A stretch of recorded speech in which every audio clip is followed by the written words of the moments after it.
Hey everyone, I'm Egoqueenalexis and welcome back to the Queen's Court. In the last episode, we paid some dude to use his ship. The dude was Pegasus from Yu-Gi-Oh! He seemed cool. Got a cool room on the ship. Played with my Eldar. Volra questioned my feelings towards her. Funny part ensued. Got summoned to the captain. Distress call. Got to answer the call. Need to go summon the team. Volra goes and gets Marino. Discovers that Marino is an Eldar. Thinks she's really cute. Gets annoyed at Rosalina for not telling him that there's an Eldar aboard the ship. Dismisses it as necessary to fight the great enemy. Gets summoned to the Corvus. Fly to the station. Station has no power. Uses the black Corvus Black Star to blow a hole in the side of the space station. Land aboard it. Get on void suits. Everybody's dead on board. Check some tapes. 2 Chaos Space Marines. Yay, fun. Now with a proper recap, here's Victor. Greetings, ladies and gentlemen. I am Vicky the GM, and welcome back to the Queen's Court. When we last left our heroes, the Warband sought out a transport to make their way to Aventine, and Tarwak was able to locate such an individual who was offering his services. Rosalina and Hospitaller Aubrey went to meet and discuss terms with one Emil Artcourt, the captain of Her Majesty Katerina. The negotiations went well, though Rosalina had an uncomfortable sense of self-reflection as she saw a hint of herself in the pompous pilot. Boarding Her Majesty Katerina, the Warband spent the next week's training, playing Regicide, enjoying lavish dinner with Captain Artcourt and his outrageous stories. Arriving at the Aventine Mandeville point, Her Majesty Katerina translated back into the Materium, but the Master of the Vox picked up an auto-cycle distress signal coming from a nearby listening post. Captain Artcourt inquired Rosalina if a small detour would delay her too much, to which she replied no, and in fact, she offered up her retinue to assist the armsman investigating the listening post. Heading out into the void in the Corvus Black Star, Rosalina blasted away in with the ship's las cannons and landed deftly within the airless hangar bay. Heading into the listening post, Torvak deduced that the only place still with power and air was the command spire at the top. A corpse-strewn path awaited them as they arrived in the command spire, where Tarvak was able to eject the latest data spool for the pict recorders. What he found was evidence of the utmost heresy, for it seemed that witches and heretic Astartes had laid this listening post low. And we return. Huh. So, John was right. Usually am. I prefer chaos, the Astartes, because I don't recognize the validity of imperial religion. From a certain point of view, mope. From the correct point of view. Sure, tell me about those Night Lords skinning people in the name of nothing. Hey, we don't want them either. Or Well, the we're iron. not taking it back. You keep them, they're yours. Anyway, do we have a location of where those Astartes were? No. All Tarvak saw, and his dreadful declaration as he realized the terrible truth, he has only seen them in the past tense in the command spire. And he has actually yet to share this information with anyone else.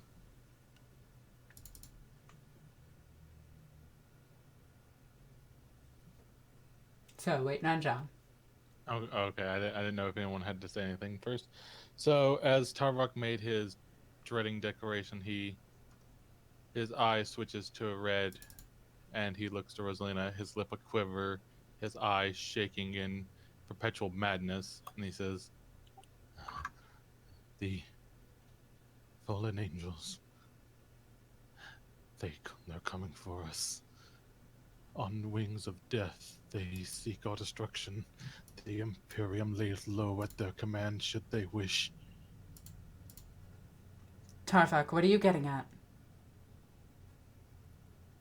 Astartes, angels of death, Rosalina, corrupted by the great enemy. They are what caused this malefic destruction of Imperial lives. Do we have a warband? Any significant markings on them? We need to know our enemy before we destroy them. The taint of the great enemy has made them obfuscated from technology. But I counted, I believe it was 2 humans, psychos, I believe, and 2 fallen angels. To clarify that one, there was the apparition, the 2 marines, and the 2 humans. Oh yes, I believe it was a apparition of the warp, followed by 2 humans and the fallen angels.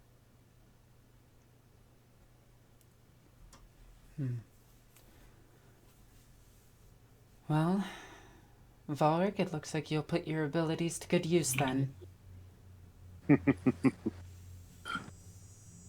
Abilities with both blade and bolt, or if it's one of them. Marno, stay close.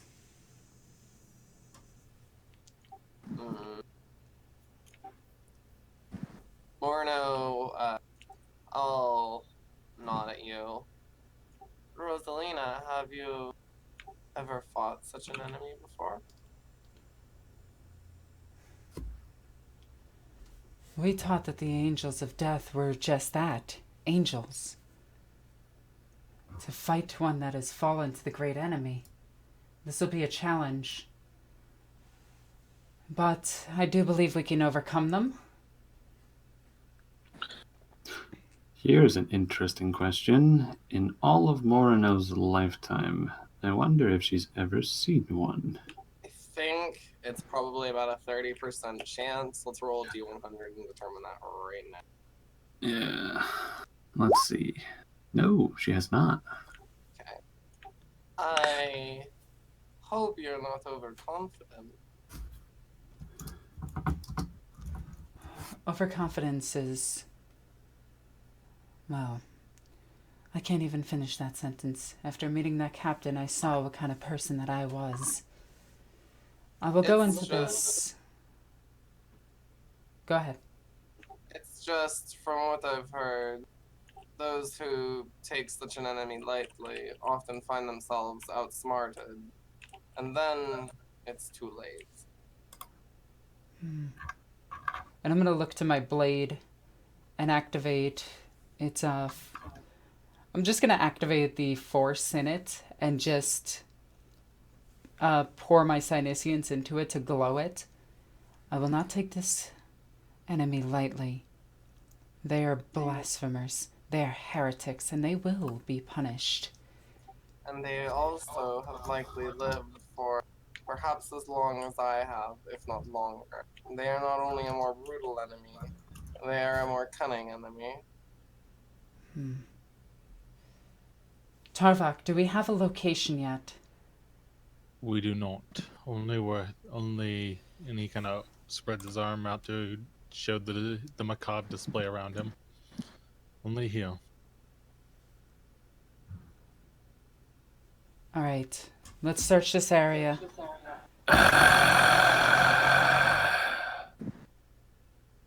Well, that gave me a fright. You hear a rumbling sound coming through the Vox emitters. And you Tarvak, can feel a slight shake of the deck plating beneath you. Tarvak, can you track where that is coming from? Victor, can I track where that is coming from? You can roll a tech use test to try and get a... Oh, Oh, that's is that convenient. That's a train, that is a train. but that's kind of perfect timing for this. It's the Heresy train. It has no brakes. It's a good train. Just hop on. It'll take you to enlightenment. Yeah. So, you can run a diagnostic to see if anything, is available to you informationally wise. Knight, roll tech use with You a did. final... Oh, fair enough. I forgot to add the final modifier of a -10, but that's fine. You made it either way. Man, quickest tech use test in the West. I have an pro. So, Tarvok goes and clickety-clacks over a host of rune boards and is able to get a limited view of the station's capacities. And from what he was able to discern, it seems that something is drawing the power, well, or rather draining the power from the reactor core. It is still functional and operating on 72% output, but what little power is getting through is only getting routed to the most important location, which happens to be where you're currently standing.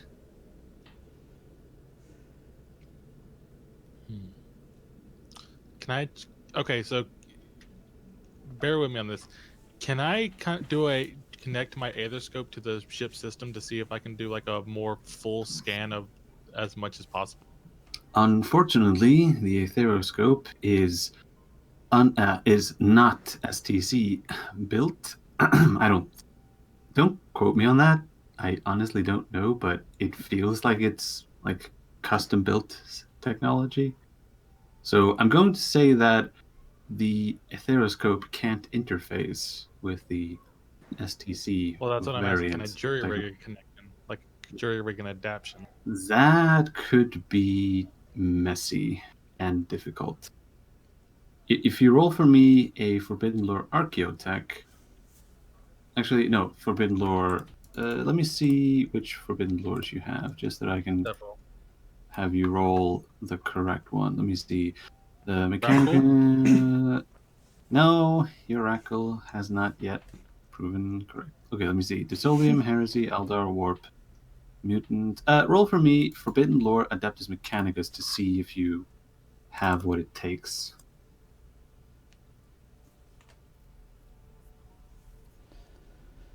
Yes, Fair yes, enough. he does. Yeah. All right. So, with that, you would be able to hook up the aetheroscope to see if you can get a worldly reading of the station. So, roll for me another tech use test. This time with a -20. Instapass. All right. Sweet. As you do, there is. As you do, you hook up one of the command spire screens to display the bigger picture, and you get a cross section of the listening post. However, the only spot that does not show up is where the reactor core is poised, and it looks like a black ink splotch is covering it. It is not an artifact of the screen, it is the reading that you're getting. To that, I look to Rosalina, and I kind of, with a twitching but polite bow, says, "I do believe I have found our insurgents." Does that area have oxygen? A quick look tells you that no, it does not. Rerouting power there would give away our position. Splitting up the party right now is too dangerous to go ahead. Tarvok, Volric, Marno, what do you believe we should do?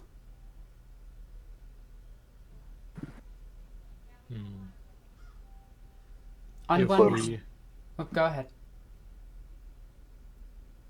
on one hand, now that we have the location, we could retreat back to the Corvus Blackstar and just blow up and open fire on the reactor. The reactor, unfortunately, is buried way too deep within the void station, within the listening post, to let the last cannons do anything about it. Yeah, armor 70 and everything. Strength 9. Yeah, we're not doing anything to it with a las cannon. Would that yeah, no. Would that Volric will pipe up, and he's scratching at his helmet like he would if he wasn't wearing one at his beard. Well, armor is too thick, but we could have a black rabbit run and draw the traitors out into the open, while the others are sitting in the hangar or some other predestined location waiting.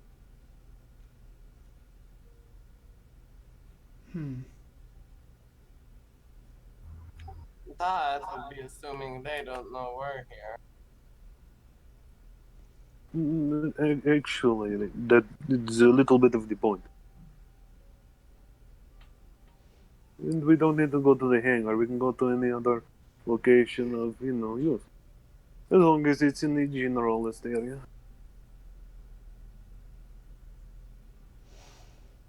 Tarvok, from here, could you reroute power to the entire station? To answer that question, yes, he could, but he doesn't have the power to work with. The aforementioned reactor core is being done by something. Now, that's one thing I want to ask. Can I roll a security check to see if I can lock anybody else out of tampering with like oxygen and stuff like that? Yes, you could.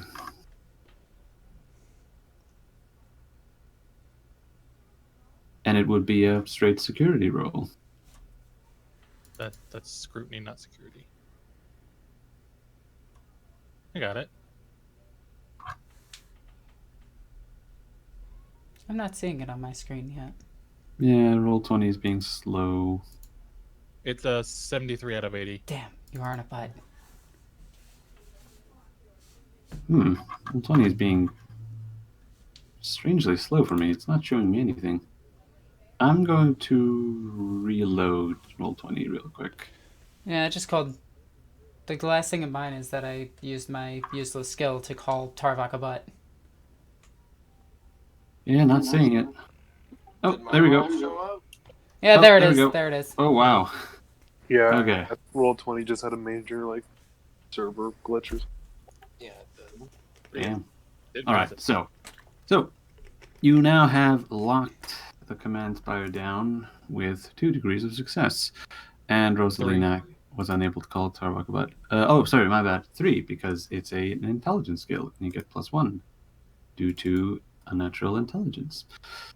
So with that, the command spire, at least the cogitator banks have been locked down, password protected, and, well, not password protected, algorithmically encrypted.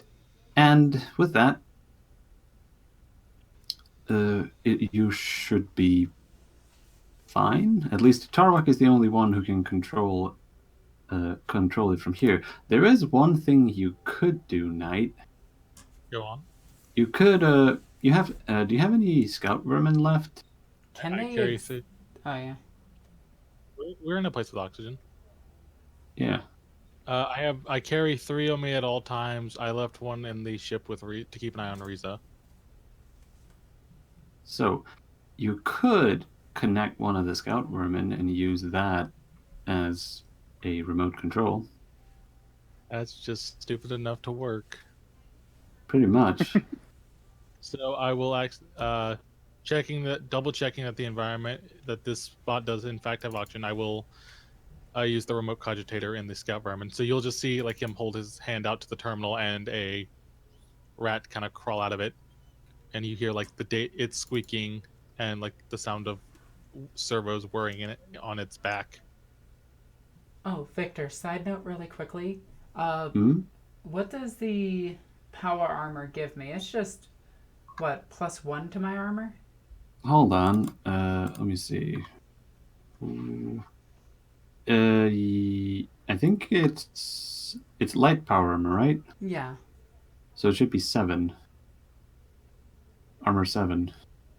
Okay, so what is my armor supposed to be right now? I think you're using your old...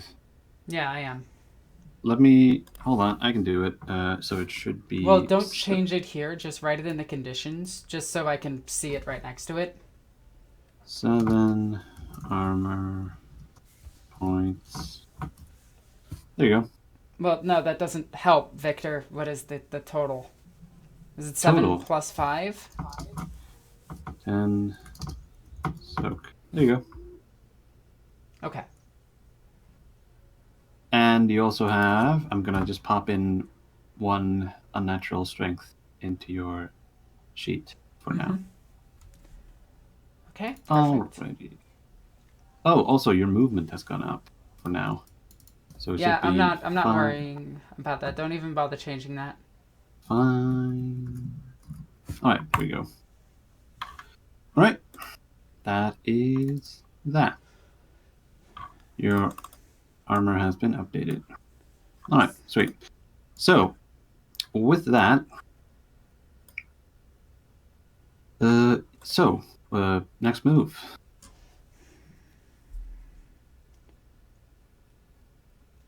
The risk of fighting them in the void is dangerous. One small breach to our suit can kill us. But, in the same note, one small breach to them can kill them as well. They may be Astartes, but they're still human. In the void, yes, in no oxygen environment, can't they survive? I'm gonna... Would this be... This would either be common lore for Adeptus Astartes or something similar. Is there such thing as common lore Adeptus Astartes? I thought it was all forbidden. No, there is common lore Adeptus Astartes. Would Tactica Imperialis or War come in handy in this? War would help, but not with the Marines. Well, knowing anything about them. Well, I mean, the Imperial Guard trained to fight them. Not specifically, no. Yes, they do. They quite literally trained to fight Chaos Astartes. Yeah, but that's just them told to keep pointing their lasguns at them. They don't actually tell them how the physiology of Marines go. I don't know about that one. I mean, I'm considering going to say that. Last time I checked, whatever training they get doesn't work because they lost. I'm referring to Cadia. Oh, yeah, I mean, Cadia. But that's what happens when you face the best tactician in the world who rams a Blackstone Fortress into your planet. I mean, the best tacticians are always going to turn to chaos. Explain Spire. Laughs in Creed. Anyway. Same Creed, he got Deus Ex Machina out of there. Alright, but, things aside. That man outflanked Abaddon with a living saint.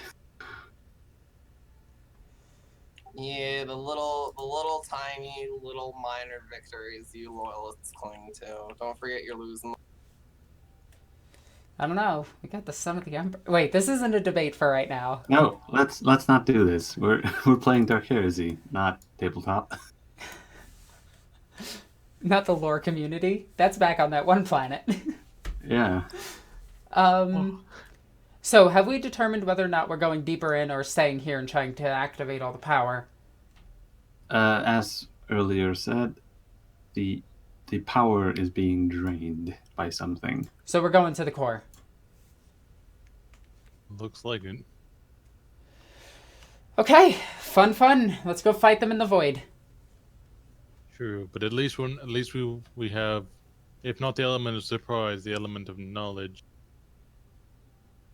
So, go ahead. What do you mean we have the advantage? Meaning we know where they are, so we're not going to be wandering until we enter a room and get our heads blown off. In all likelihood, they probably are more aware of us than we are of them. True, but we must take solace in what small advantages we have. Solace will not keep us alive. No, and at this point he holds up his 2 phosphorus serpentas. These will.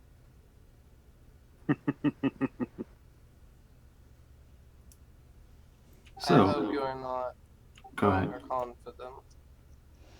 Marno is correct. They know about us. We have to assume the enemy knows about us. We have to assume that they're planning for us to come for them. Weapons ready. we should assume that they are one step ahead of us, if not 2 or 3. Of course. And what I would suggest is giving them exactly what they want, but not in the way they would want it. Say 1 or 2 of us, and of course offering myself, and he's just gonna look over the Tarvok. Would you be interested in a suicide mission? No. Very well. Well, my plan is to spring the trap, and then, well, you, and he's just gonna gesture to everyone else, well, follow up. So we let you go in as bait. Of course.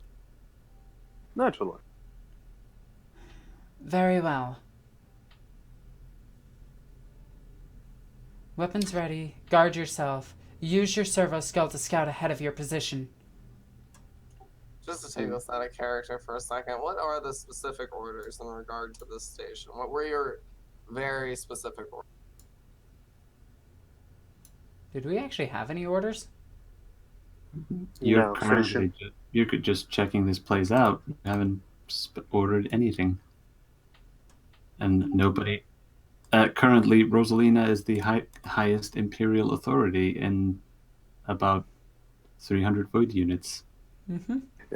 Oh, actually, as Volric places his hand to his chest and starts to turn away, he's going to stop and hold up a finger.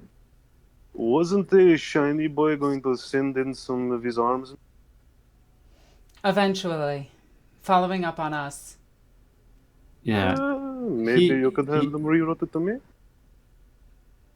That isn't a bad idea. Tarvok, can you get communications out? Tarvok, use a secure line to try to get communications out towards the ship. See if they are coming. Tell them we have a hangar open.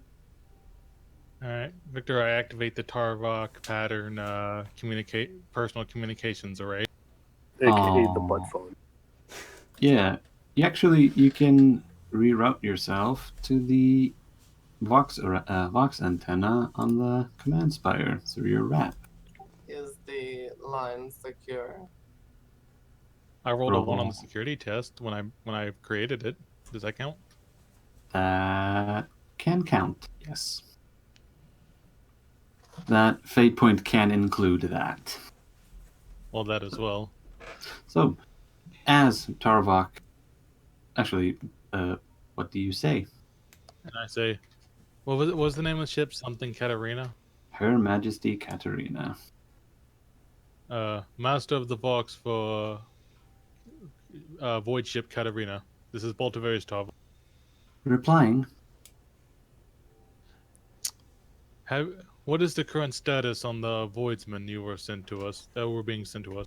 there is a slight pause, and you hear something away from the.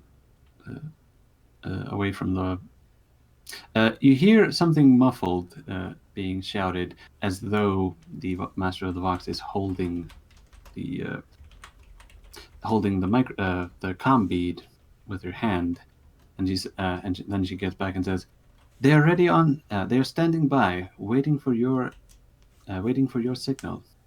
At this point, he will mute the Vox and look to Rosalina and say, "Tooth, they are on standby, waiting for our orders for deployment. Now, may I suggest that we tell them what they're going to be up against, and do we tell them to bring bigger guns?"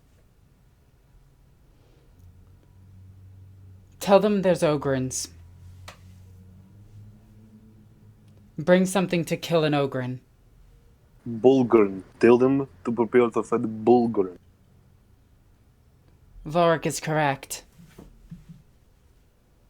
Mhm. He goes back on the Vox. Before I have a requisition request, have the men armed and loaded for Bulgren.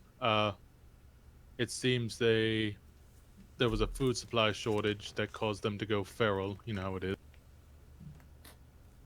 I'm tempted to have you roll deceive, but I'm not going to. Good. So, with that, Boop. you didn't have to roll deceive. I know, I just like rolling. So, the Master of the Vox replies, "As you say, they will be bringing heavier weaponry. but I cannot promise anything that won't that can breach void ship hulls. That should not be necessary, and just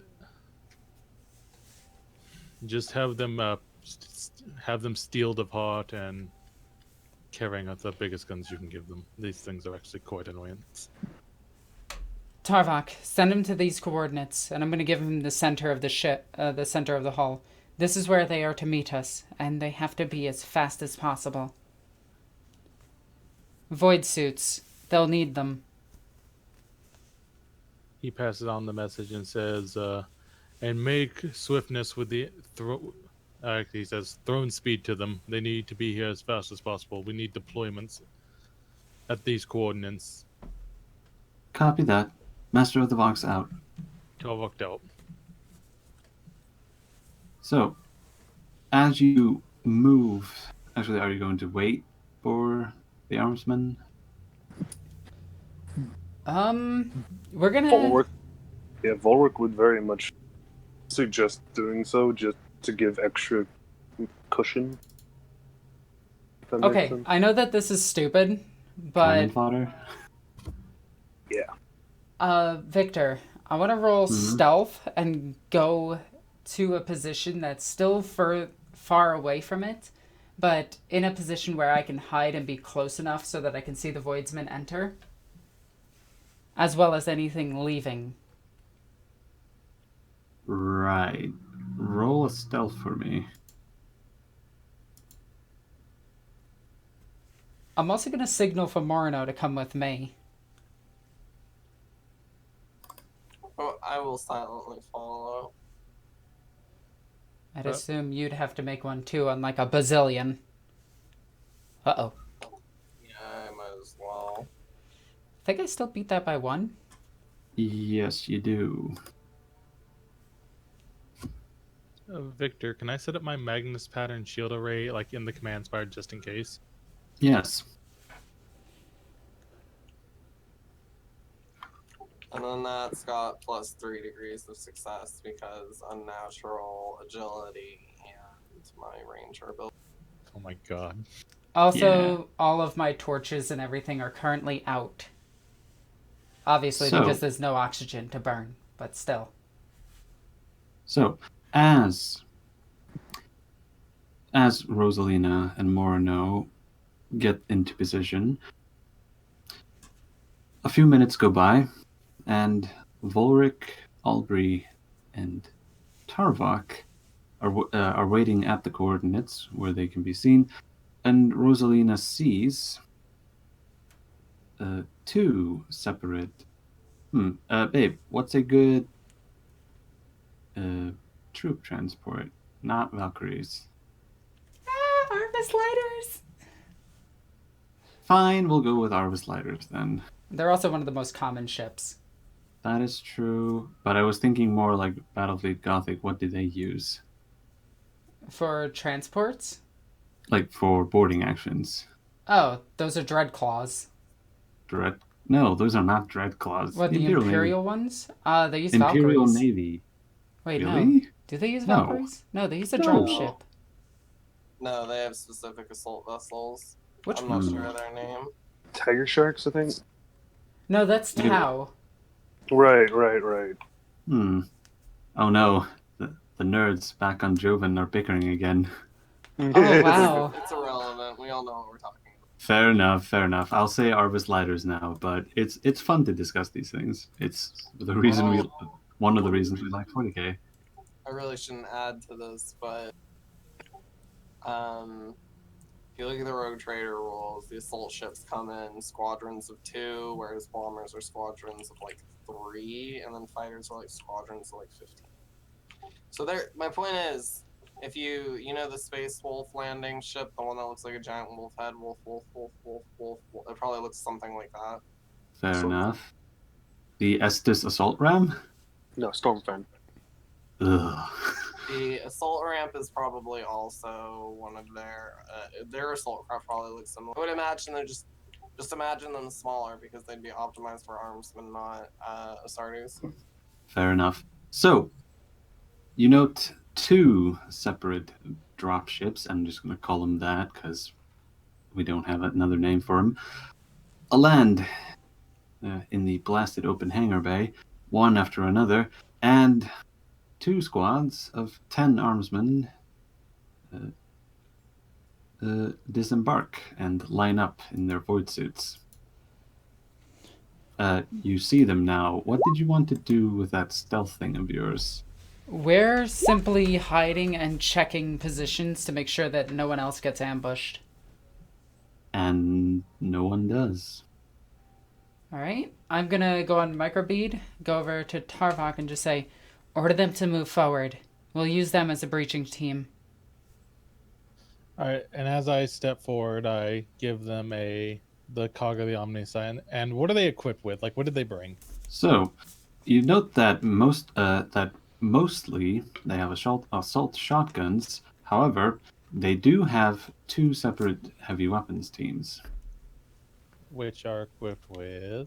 Heavy stubbers. I nod and... Oh, they're dead. Oh, they're so dead. That's not even going to bring down a Bulgaren.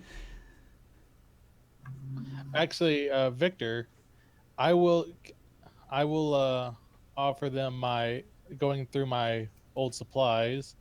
We'll give them my old, what is it called? What do you call the belts? My old belts of manstopper ammo for my old heavy stubber. They have, like, slug ammo, as in the manstopper, they're all loaded with manstoppers. Okay, just making sure. Then Yeah, like, they have armor piercing, all of them, which... Okay.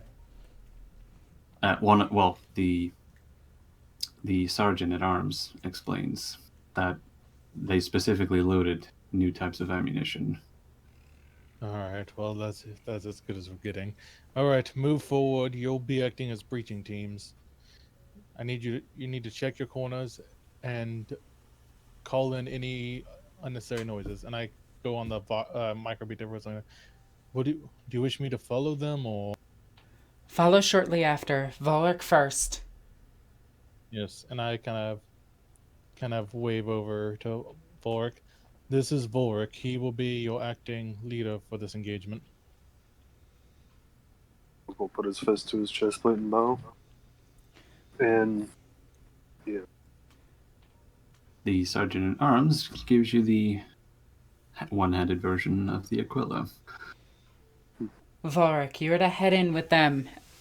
Analyze everything that's in that room. Be ready for a fight. Taking out the archenemy is our top priority, though you already know that. Of course I already know that. And I'm always ready for a fight there, dearie. As Volric takes point and starts leading the two armsman squads further into the listening post, you can see that the Voidsmen seem very adept at moving about in this sort of environment. Most of the time, they're not even walking, merely letting 0G float them onwards.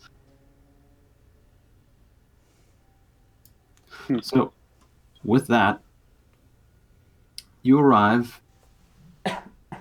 near the... I wasn't gonna say engineering, but I don't think Enginarium. Stations. Fine, let's call them that.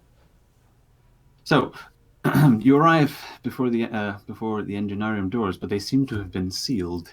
And luckily enough, one of the Voidsmen produces a melta-bomb. Not Voidsmen, armsmen, I should say. So, getting ready, the melta-bomb gets planted, and as everybody steps back, a blinding haze of light and heat melts, literally, the doors, and the armsmen start floating through as they hop in and start clearing corners. And we're going to move. I'm gonna look towards Marno really quickly and just say, are you ready? So, if you could plop yourselves down here. I'm going to pause and give you an almost puzzled look and say, I am not quite sure. I'm as ready as I will be. Very well. We will make entrance right after they have breached. Alright. Also, I'll be right back.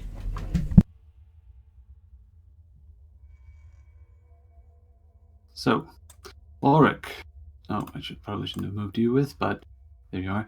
As you move in, you can see that the enginarium has been turned into a slaughterhouse as corpses lie on the ground.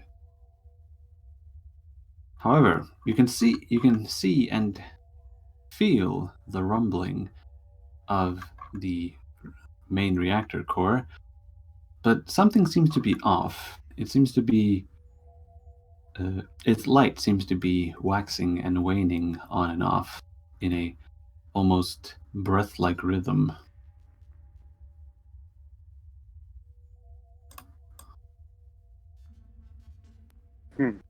Repeat that. It kind of broke up a little bit. Oh, the main reactor core seems to be having some trouble. If you could roll for me an awareness test, that would be lovely. Ready? Oh boy, that's. I can feel a certain Iron Warrior screaming right now. Yep. Do I want to reroll that? Is the question. I don't think it's worth it. 1, 2, 3, 4, 5, 6, 7, 8, 9.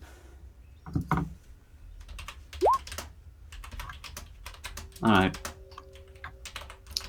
It's hard. Yeah. It's hard to tell. There seems to have been a gigantic mess made, as there is machine parts and debris all about. But it is hard to tell what is supposed to be part of the machinery and what has been damaged. So He's gonna look to the sergeant at arms. What did Roman see? Anything reported yet? Anything unusual beyond? He's just gonna kind of gesture to the bodies. Those. only the dead, nothing else.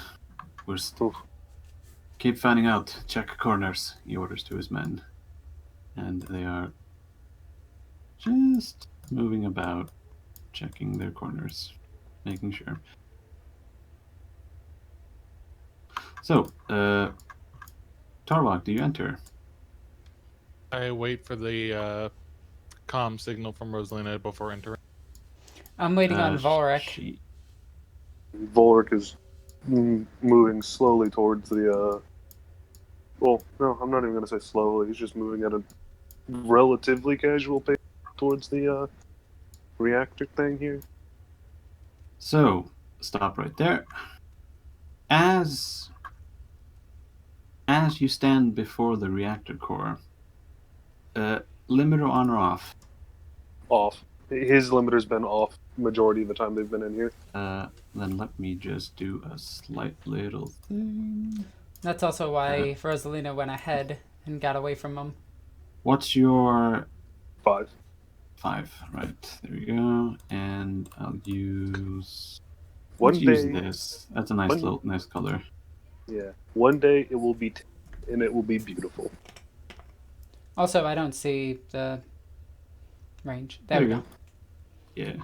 So, as you move towards the reactor core, you feel, you can see the reactor's lights start slowly turning off one on one, and you can feel the ground shake. And stepping up from a pile of machine junk and debris, you see that. What in the world is that? Mope, would you care to explain to Nooble what he's looking at? Oh! Forge fiend. It's a shooty demon engine. That is true. Forward retreat. It's a demon. We have to kill it. Yeah. So- He would immediately. Yes. It's a demon that's bigger than a battle tank. Actually, quick question. Hmm? What does he hear from the arms? Well, they haven't spotted it yet, but they are about to. Okay. Hey, this is a warp-born terror. So, with that, I'm going to need everyone to roll initiative. Do you need willpower tests as well? They will happen later, once initiative has been established. And, let me see, I'm gonna grab this guy. What? Do you want me to just put my token in the corner to roll for it? Yeah, Yeah, just put put it it over in. with me. Yes, put it in a corner. Knight, just grab yourself and put yourself right at the bottom. Very funny, very funny. Let me see. I need. Oh, great. The armsmen also rolled a 1, which means they also get a 4. Morno, Uh, I love you. I'll just let Nubble go first.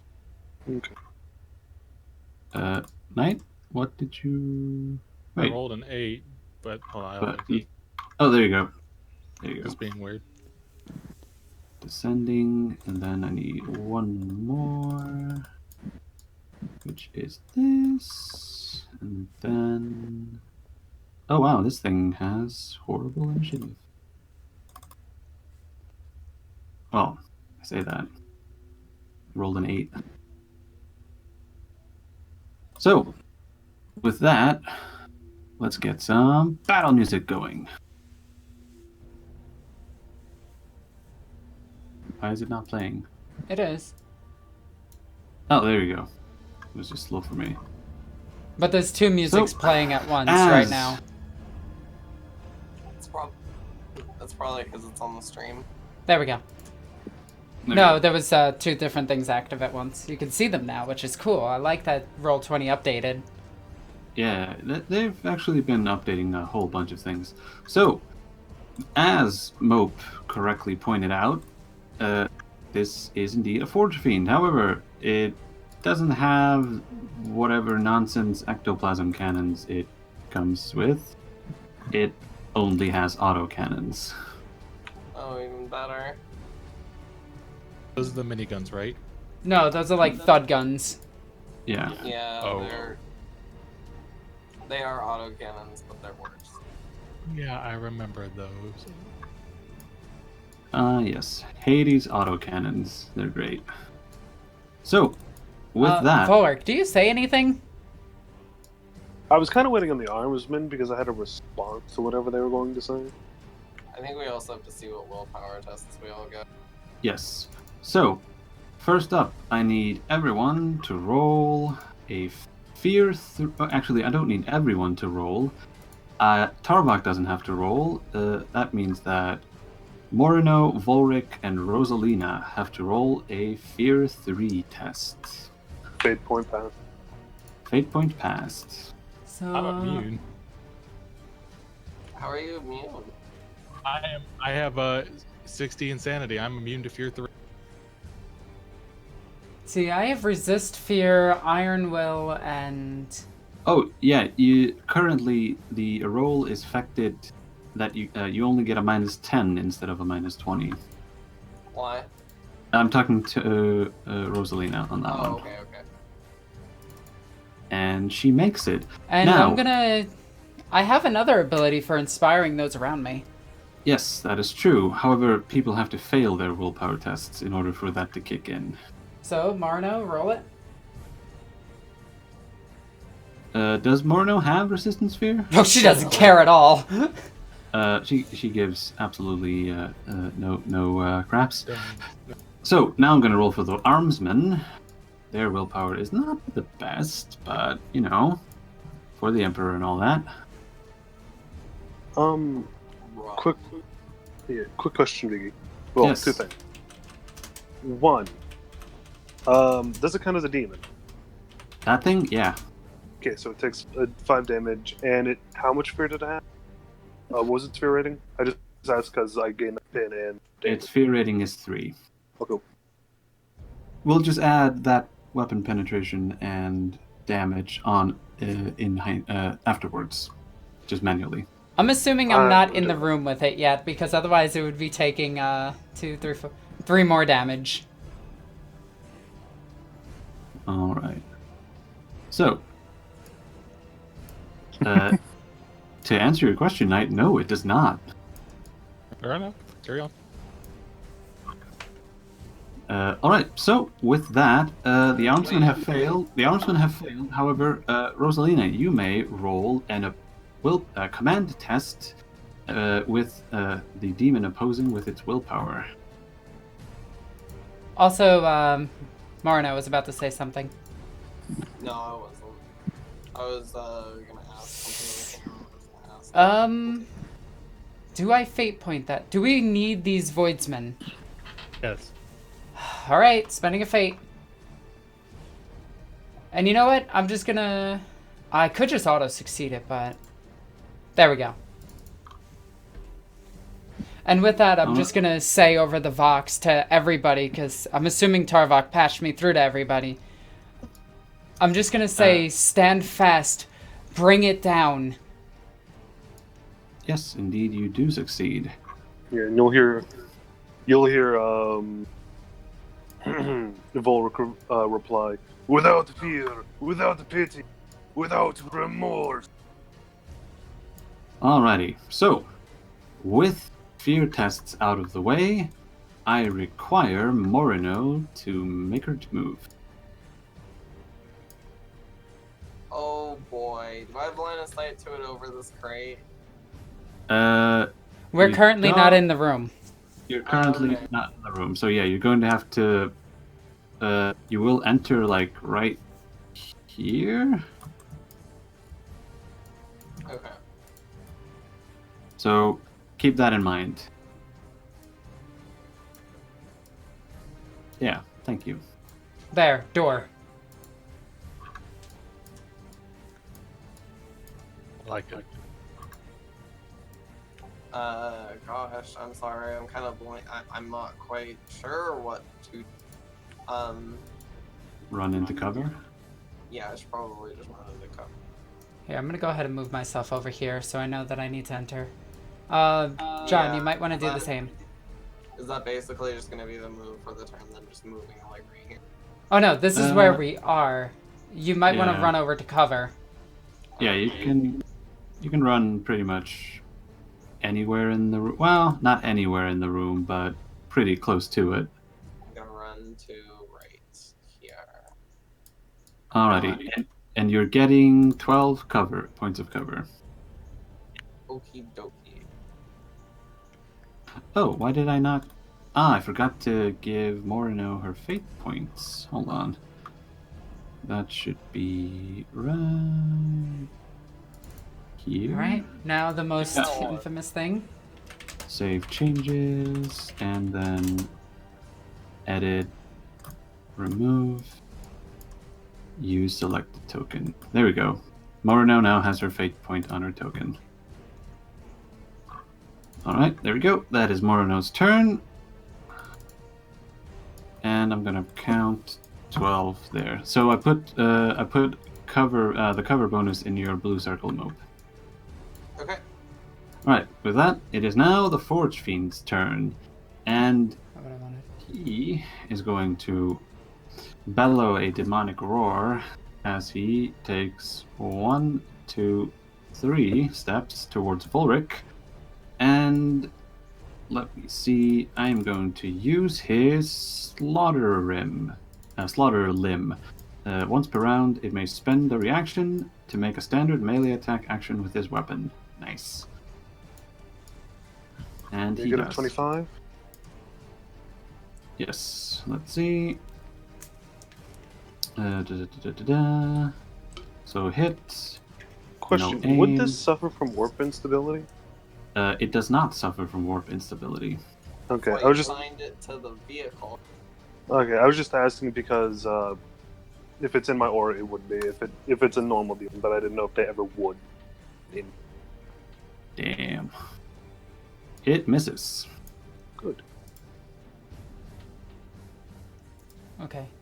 Now this is going to be easier. Oh wait, I forgot to give it aim because it used its reaction, but never mind. So it would have missed either way.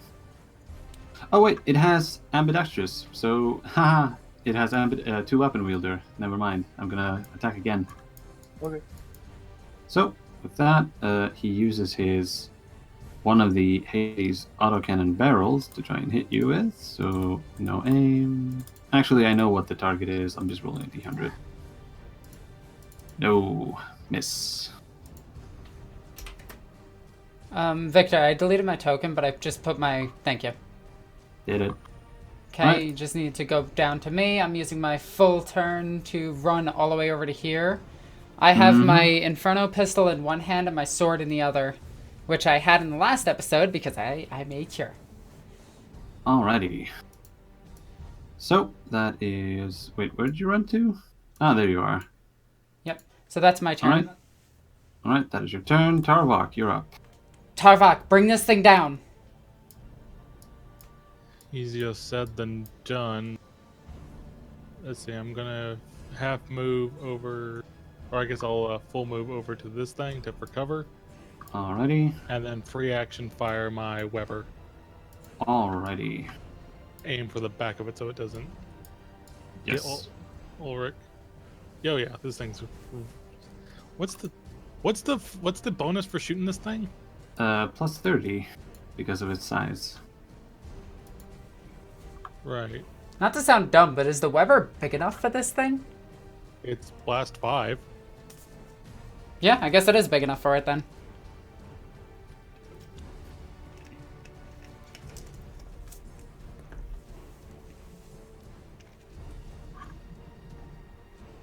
I think I hit it. Oh, hold on. I'm gonna have to put a slight pause on that because I forgot something. This thing has a demon engine trait, which I totally forgot about. And if you don't mind if I pause your I do. shooting. All right. This thing has an unearthly pleasant scent surrounds the demon engine, beguiling and confusing any who stray into range. At the end of each of the demon engine's turns, each living creature within 3 meters of the demon engine must pass a difficult -10 toughness test or roll once on the table hallucinogenic effects. Of Oh god, this thing's a demon of Slanesh. and suffer the effects. So, Nooble, I require you to roll a toughness test. Would I get a bonus to being a blank? Being what? To being a blank because I'm a blank. You know what? Sure. Let's say that you don't suffer the -10. Don't suffer the -10. I'm just gonna look at myself to make sure I wouldn't. Yeah, okay. So, oh boy, I'm re-rolling that. Oh boy.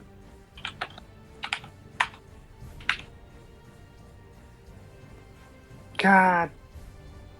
Oh boy, that is This might be 4 good for degrees you. of failure. Let's see. Oh, never. I wonder. It says here respirators and sealed armor provide +20 bonus to this test. So you wouldn't have made it on the first one either. Although I do wonder if warp shenanigans comes into effect here. So, if it's being affected by physical respirators, then it's a physical thing created by the demon, separate from like how the demon's body is physical outside Right. of the demon. Fair enough. So So, unless it says otherwise, then it does help. So yeah, the void suit will help here. Okay. All right, sweet. So people are getting some bonuses to this. All right. So with that, you don't fail by 4. You only fail by 2 degrees of failure, which the effect lasts for 1 round plus 1 additional round for every degree of failure. So yeah, it's 3 rounds. Okay. This will affect you. So roll for me 1d10, please. All right. Also, one thing, really quickly, it needs to roll a -20. Yeah, -20 willpower test because of my pentagrammatic ward. It has the demonic trait, right? Yes. It has the demon engine trait, which is not Okay. the demonic trait. Okay. So I'm gonna count them as separate because it specifies the demon engine trait. That's fair. 4. Nobody can see me. The character believes he is invisible and wanders aimlessly, making faces at those around him. He waddles about in random directions each round, using a full action to move. The character retains his reactions. So oh my we're god, gonna you be... just became Master of the Drunken Fist.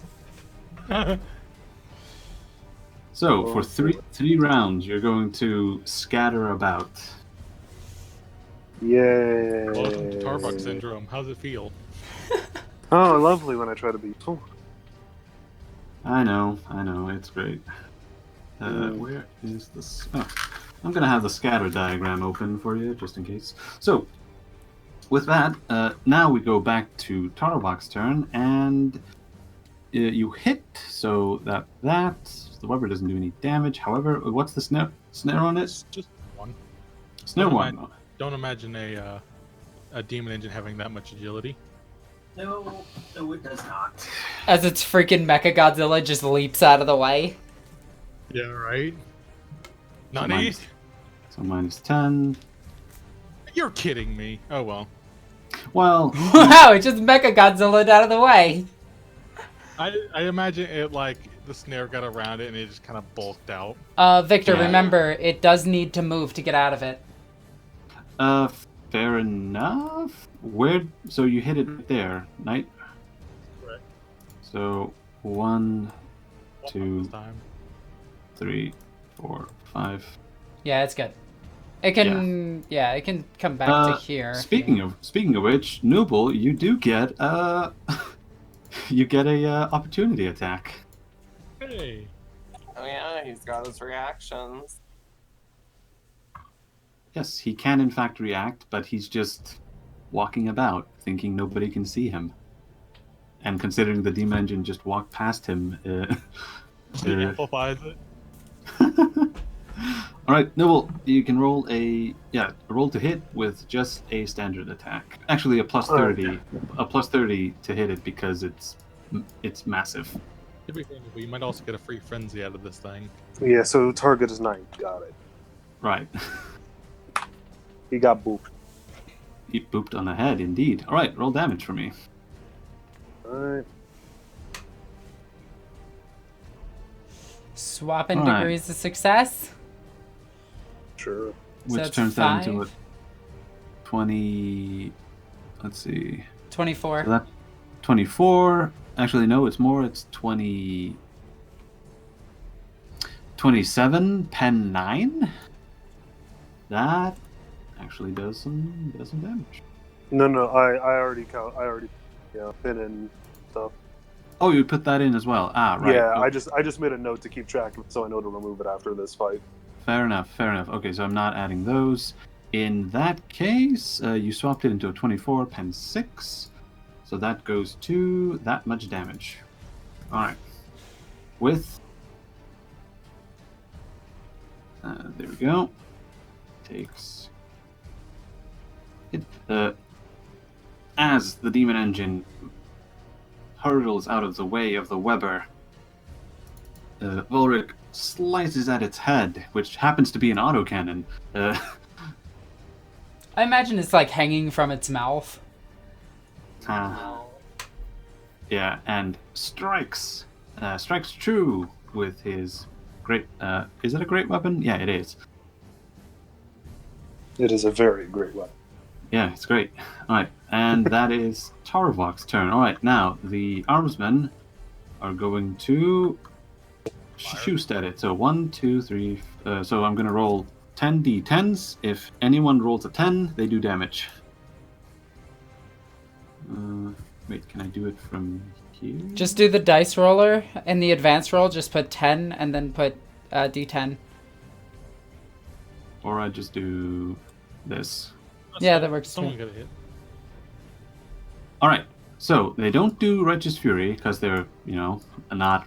they don't have fate points, but they do 2 points of damage. Whee! As the heavy steppers open up and the armsmen let fly with the Omnissiah's Fury, with the Emperor's Fury, rather. Rat-tat-tat-tat-tat-tat. They're the same person, right? Yes. Right, That's the armsmen, and they're done. Actually, some of them are gonna run to cover. Actually, you know what? No, they're all just gonna unload. Right, Ulrich, you're up. You can now roll a d10 to scatter. Come on, move away from me. Oh no, he could scatter towards Rosalina. Please don't scatter towards me. Yeah. Please don't take me out of this fight too. Alright, roll that d10. 8. 8 is down. So Oh, full action move down. Okay. yay! Let me just make sure what it is. Oh. And it is 6. As he walks over to Rosalina to make faces at her, she just like passes out. Damn you! Oh. Alrighty, so that is Ulrich. Marino, you're up. Okay. Let's go ahead and quick draw on fire. So half aim, short range, standard, and then plus 30. Yeah, because you can't get more. Halo, Yeah, and you got 5 degrees of success, which is exactly what you needed. Okie dokie, so Oh my god. And she's not done. feel bad. Christ! Don't feel too bad. So that's 16 plus 22, which makes that 38, pen 2. Yeah. So, now you actually have to roll on... roll for me on Righteous Fury. Oh boy. That's a 5. Alright, and this thing takes 28, so that takes 12. Minus that. Alright, boom. So I have the... Where is it? It's in here. I have the Demon Engine critical table. So, on a 5, Ablative Strike. The attack strips layers of armor off the engine as well as some of the protective runes. Reduce the armor by 1d10 points. In addition, any future critical hits receive a bonus of +2 on this chart. This is a cumulative bonus should multiple ablative strikes hit the demon engine. Roll 1d10 on a roll of 9 or 10. Any demonic shield. Okay, that it doesn't have a demonic shield, so that's fine. All right, Feels so bad. don't I feel want good. him to win. All right, so the demon engine loses 5 armor. Oh my god. What? Just the amount of, snipers in this game are insane. I don't think players were ever supposed to have the Eldar long rifle. Well, I mean, you can buy it. That is true. Alright, let's see. 23. In fact, they actually show characters with Eldar weapons. Yes, that is true. I'm pretty sure players were never meant to play Eldar in this, is probably what you're getting at. So, with that, now it is the Forge Fiend's turn. So, as the demon engine is struck in the side and it stumbles, it takes note of the thing that did damage to it, and it is going to shoot with its Hades autocannons at Morino. Wait, all of them? Well, he has 3 of them, but he can only shoot twice. Okay. So, in that case, it goes hit, half aim, short range. Should I use standard attacks? Yeah, let's just use standard attacks. And then a -10 because he's going to shoot twice. That is a miss. Then the second one. Does he hit? He misses both times, and as he sprays over here where Morino is, and a storm of autocannon fire goes past, flying past her. Or like hits this pillar. Simulator. They never hit. Yeah. Ballistic skill, weapon skill 4+. Yeah. All right. Rosalina is going to move up, and she's still gonna try. No, there's no cover where I am. No. I have to move one more step. You know what? I'm gonna stand out in the open. Screw it. And I'm gonna level my Inferno pistol at it. Alrighty. And I'm gonna whisper a prayer as I pull the trigger. Oop. No half aim because I moved. It is standard range, standard fire, no modifiers. Wait, you get a plus 30 due to its size. Oh yeah, I forgot about that. So 4, 5, 6, 7. Yeah. So that's a hit. It Yeah, can so potentially react. Wait, no, it can't. Yeah, it can. It didn't use its reaction, but then again, it doesn't actually have dodge, so you should be fine. I don't know. It doesn't like that weather. The target was 8, but it was close. Alright, let's see damage.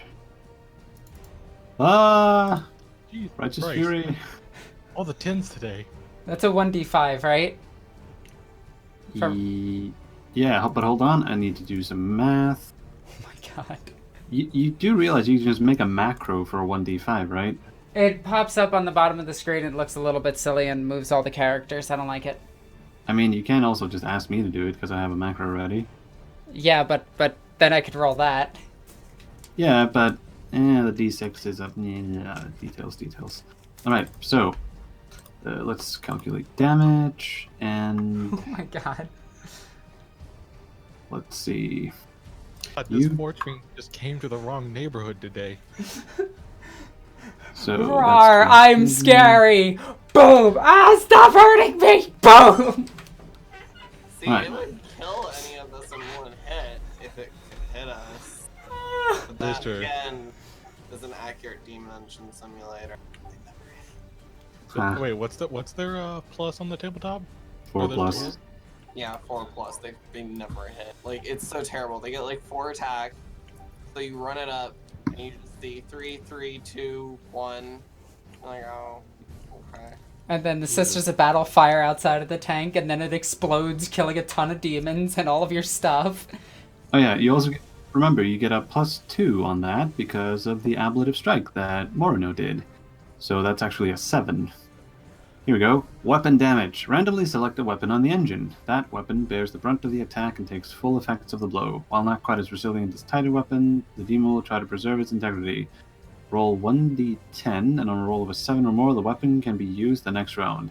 On a roll of anything less, the weapon is inoperable until repaired outside of battle. So 1d10. It is inoperable. Damn. Just. I just handing out melted L's its damn arm off. Yep, pretty much. We're beating up a puppy. Alright, that's my turn. Alright, that is that. And now Tarvok. Do I need to go run to Rosalina? Probably not. Well, that depends.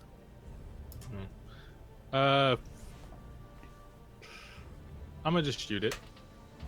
Alright. So just to make sure, like, even though I'm a size up, I still get the plus 30, right? Yes, that does not matter. Just checking.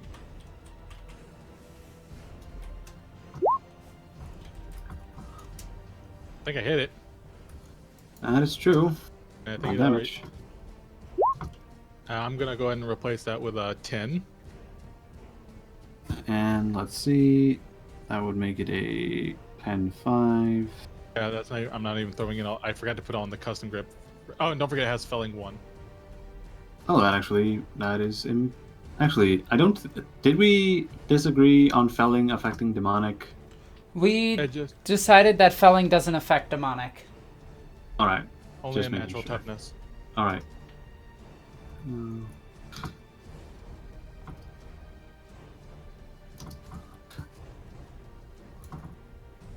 All right. Let me see. How much damage does that do? I think you actually do damage because of the lost armor on it. Let's see. So that is. Wait. How much damage was that? It's 19 pen 5. You do 1 point of damage to it. There's 1. Yes. All right. We got more Alright. coming. Yes. All right. Let's see some more. So no aim, range, plus 60.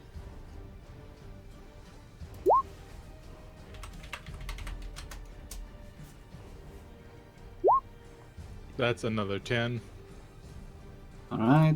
Which does another 1. It's got to roll some. It is Gets fire. immune to fire. Well, then let's try it again with some lightning. Oh god, it's a Alright. Swarm Lord. Lord have mercy. No, if it was Swarm Lord, it would have hit. Yeah, it would have. That is. Let's see. Oh wait, you haven't rolled yet. No, I haven't. Well, we have the basic idea of what it is. Yeah. And you're in standard range. Yeah. So, I believe that. Yep, that hits. That hits. Yes. That is no damage. I do believe you have to crit on that one. Fair enough.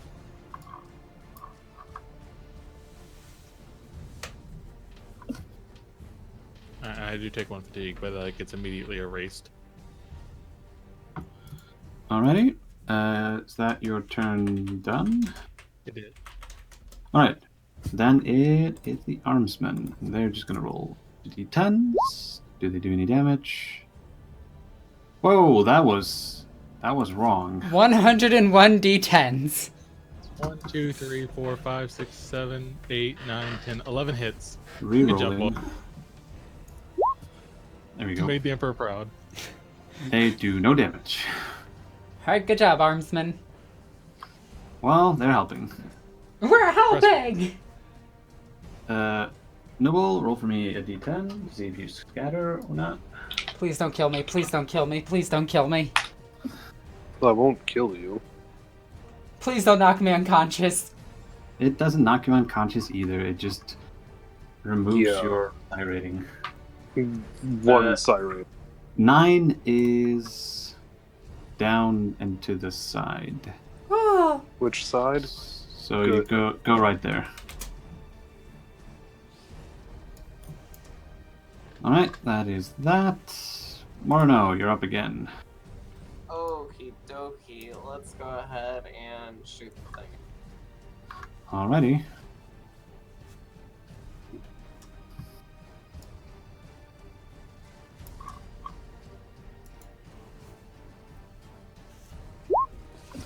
I hit with 4 degrees.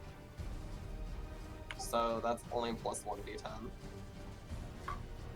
Yes. Oh my. Ooh. I can trade degrees to make it 9, and then An extra d10. here. That does no damage. There's literally nothing I can do about it either, because you can't fate points for roll damage. So. Nope. I mean, in all fairness, you probably did enough for like 5 rounds last turn. Yeah, that's true. Yeah. Here's the issue. This thing probably has regeneration, which means every turn it's gonna gain hit point. So, that is Morno. Now it is the Forge Fiend again. And as it takes the Melta Blast in the side, it roars as one of its weapons is gone, and it is going to charge Rosalina. Roar! Hi! You got fate points, And- right? And you can see its slaughter limbs flail up like tentacles as they swipe down at you. I'm gonna So- brace myself and get ready with my sword. Alright, standard. No, wait, it's a charge. No modifier. Man! Demon engines are bad, okay? I mean, if you buff them with a Lord Discordant and a Chaos Lord, then they're only subpar. Well.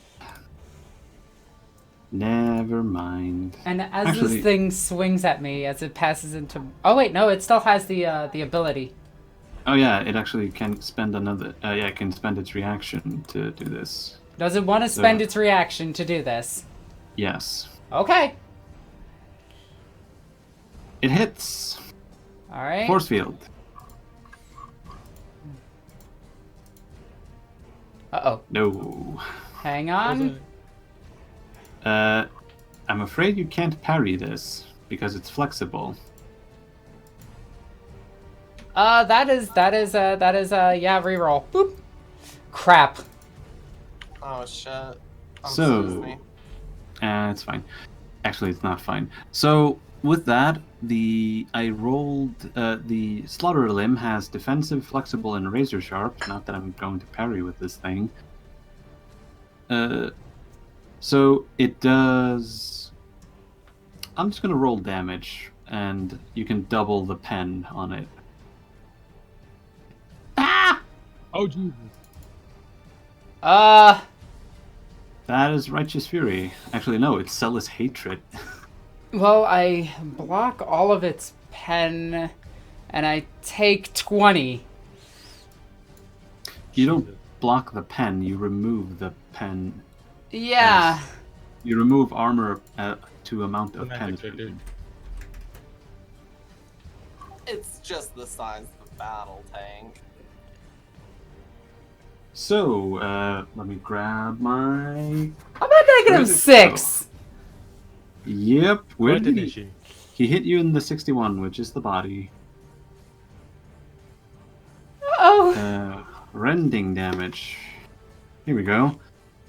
The mighty attack takes a sizable chunk out of the target and knocks her to the ground as she clutches the oozing wound, shrieking in pain. The target is knocked prone, suffers bloodlust, and suffers 1d10 toughness damage. We're in the void. That is true. Oh. So you're currently suffering blood loss. Oh wait, where's Aubrey? Can someone drag her out? Blood loss and... We don't what have a else was token it? for her yet. We do.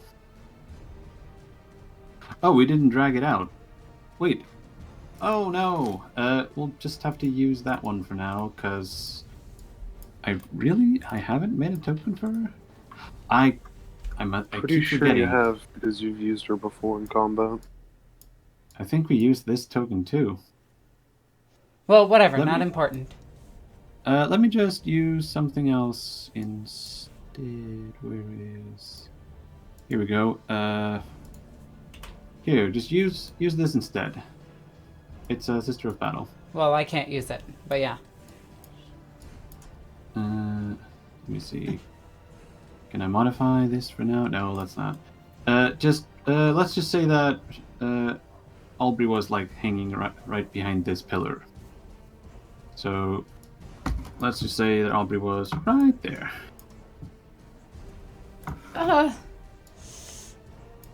Right. Roll for me 1d10 for toughness damage. Of course. So you take 9 toughness damage for now. That just hurts my stat, right? Yes, you will regain 1 point of stat per hour. Alright, so that is that, and that is the Forge Fiend. However, we're not done, because once the Forge Fiend ends its turn, you now have to roll a toughness test, Rosalina.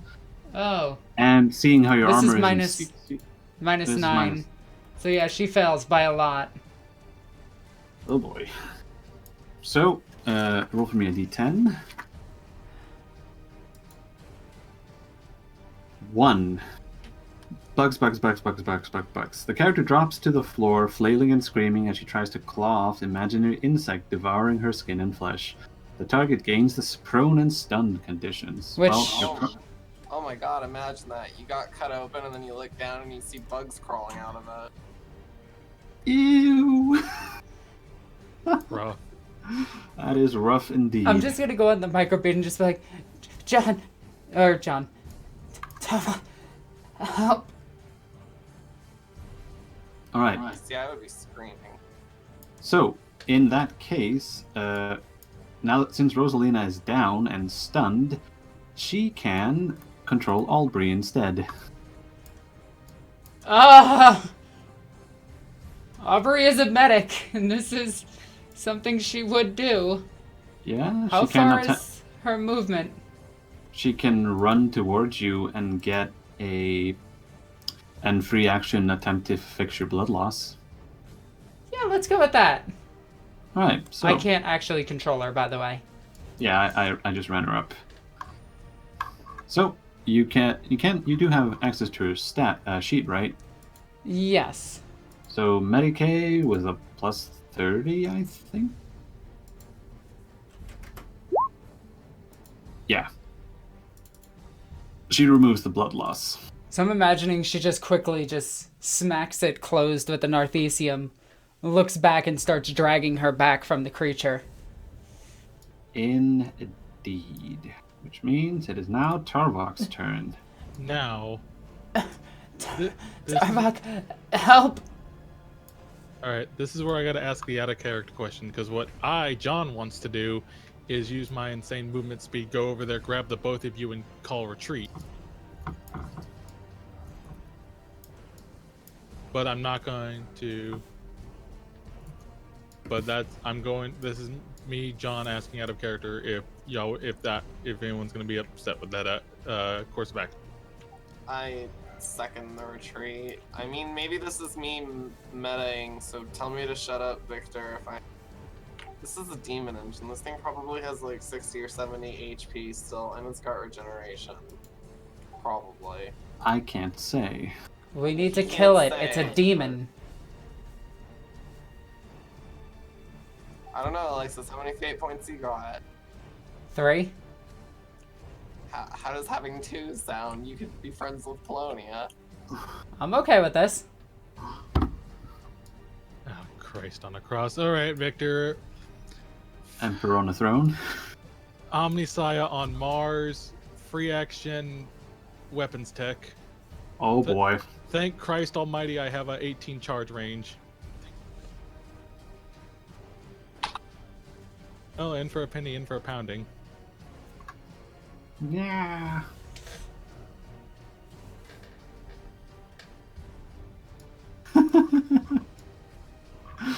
Mope. You are adorable. Alright, let's see. Obviously, let's try it, so...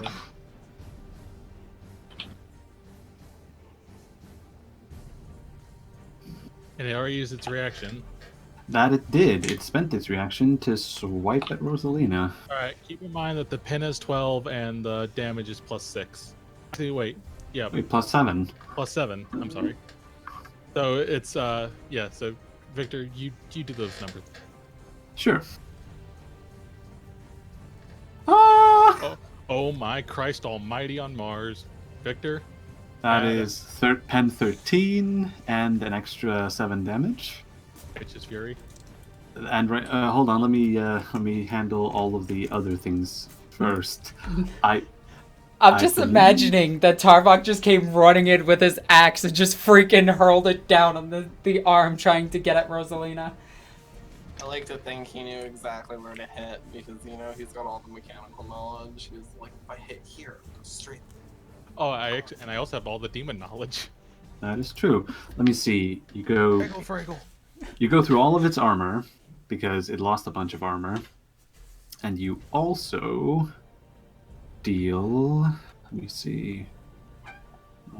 That so that goes to 12. 36 damage and 12. Yeah, 13. yeah. So that turns that into 24 damage. Oof. Yeah, it's into critical. Oh, I didn't have as much HP as I thought. So, this is what happens on a plus 10. The attack is strong enough that the binding are completely undone, and the construct is unable to contain the demon. For game purposes, the engine vaporizes as the demon manifests fully in the material world. The sudden release of... let's see...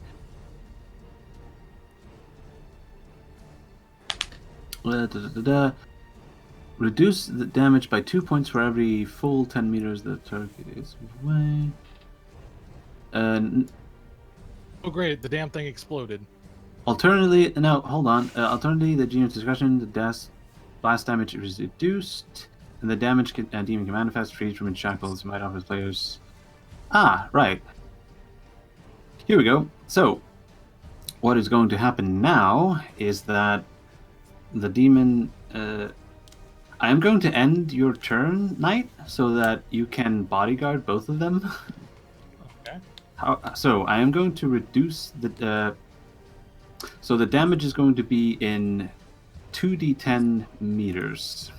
So let me just roll And 2d10. as established with the boost upgrade, I can actually bodyguard 2 people at once if they're near standing adjacent. Yes. So a 7-meter explosion from the demon. Which means that it is only hitting... Yeah, it's only hitting you guys. Imagine he does like the Batman thing where he like pulls his cloak over the two of them. Yes, That's Batman Returns, I think. Yes.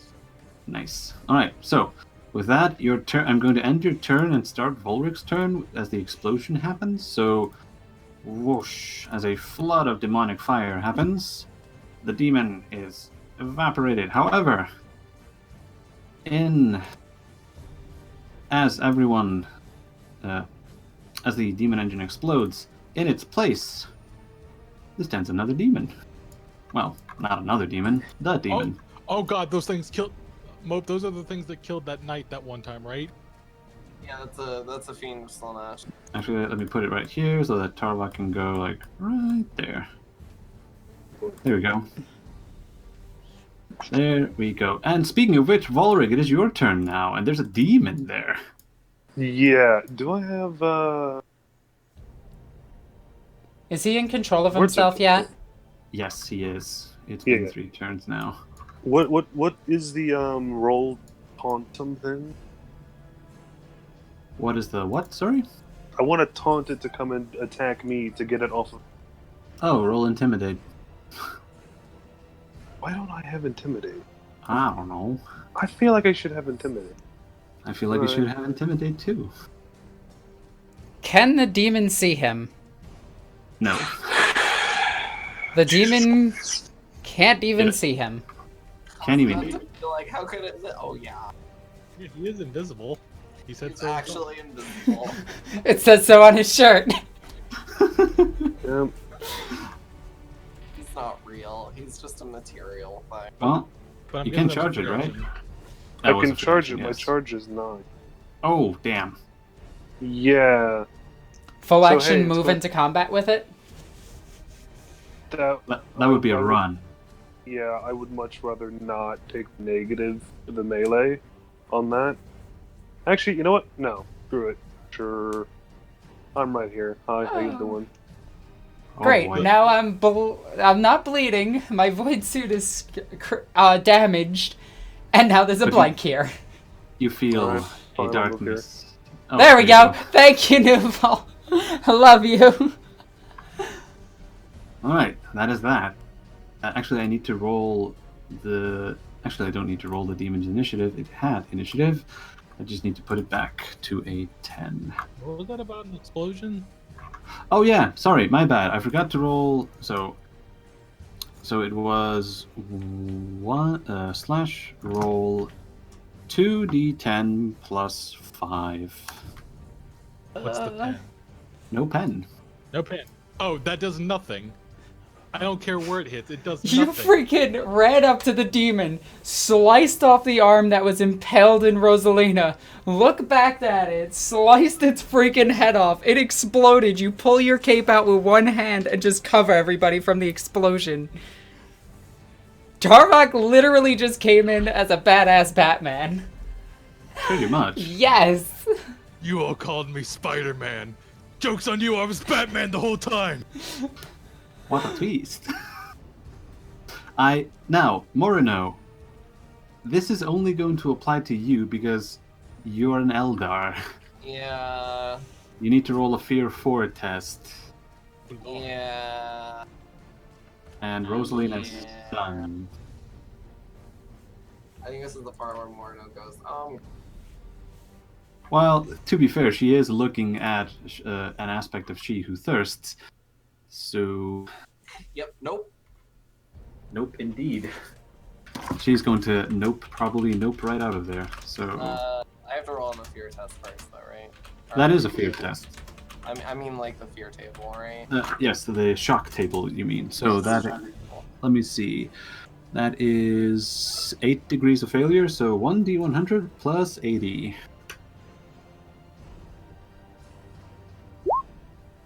Now, Getting now- out of there. now, hear me out, Victor. A? It's something she fears, with every ounce of her being, Yeah. but someone she loves. And I know you don't understand that concept. I don't think Fine. Eldar understand that concept either. I'm going to say one thing. I'm going to say that would have given her an extra plus 10, and that's it. Okay, so it's 167 instead of 177. Yes. That is the difference. Probably slightly better. The character's mind snaps. She becomes catatonic for 1d5 hours. For that time, she is unconscious and cannot be roused. Can we say that she runs away first? Sure. We can say that. Who runs all the way back to the Black Star and passes out? Okay. boy. Can we just be fluffy with that and just say she's just running away and hiding for an hour? Well, sure, let's just say that.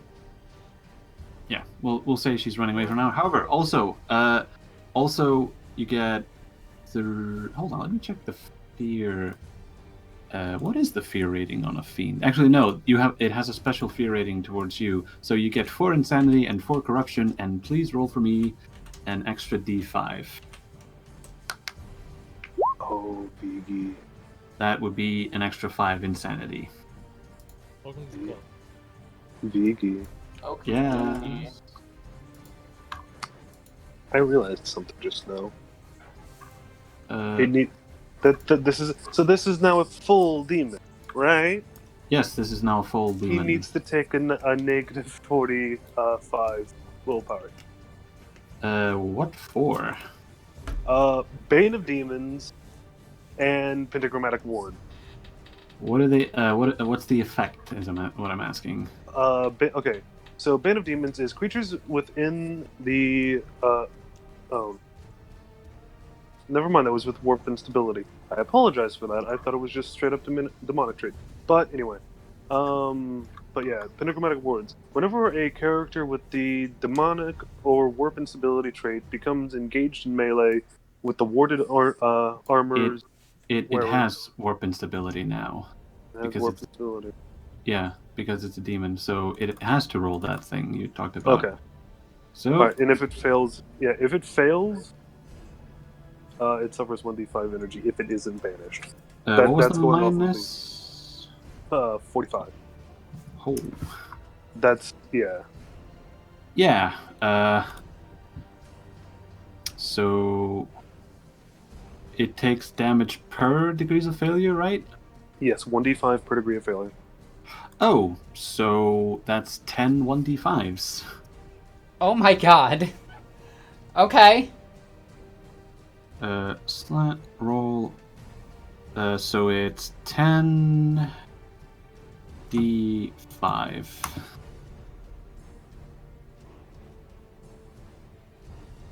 Yeah, this thing is.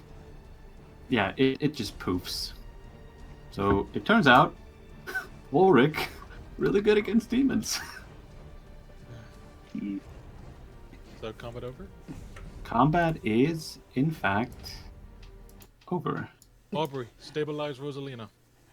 As he kind of Is it breach in the suit? And Aubrey, let me actually get my. Here we go. Just wanted my ambient thing back. And while she's handling the wounds, I'm going to be handling the suit repair with my void suit repair kit. Alrighty. Which is what I was smart enough to bring. Actually, not even that. I just never threw it away. There we go. I'm guessing you turn the limiter on again. Yeah. Massive lacerations. Actually, no, he wouldn't. He would just move away and stay on guard. Fair enough. I'll changes. roll Aubrey's Medicae to heal Rosalina. Get a +10 because I'm assisting. So that's 5 degrees.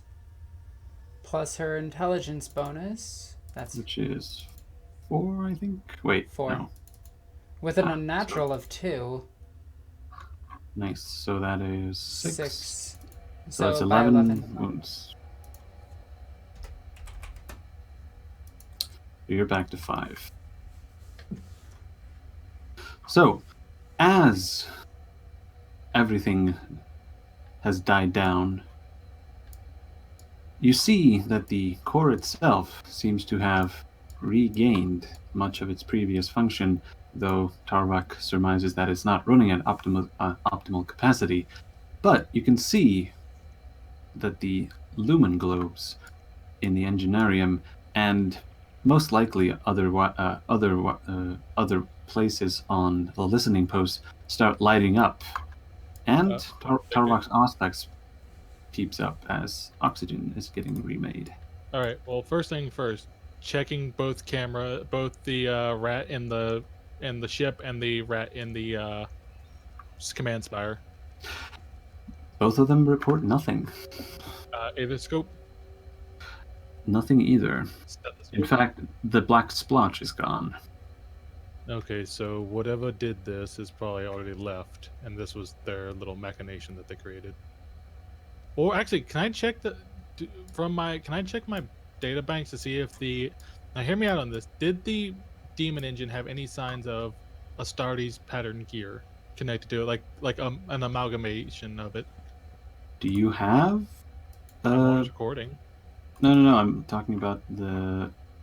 Do you have the Forbidden Lore to know that? I have Forbidden Lore Horus Heresy and Forbidden Lore Heresy. If like a combination of those two would make up for not having.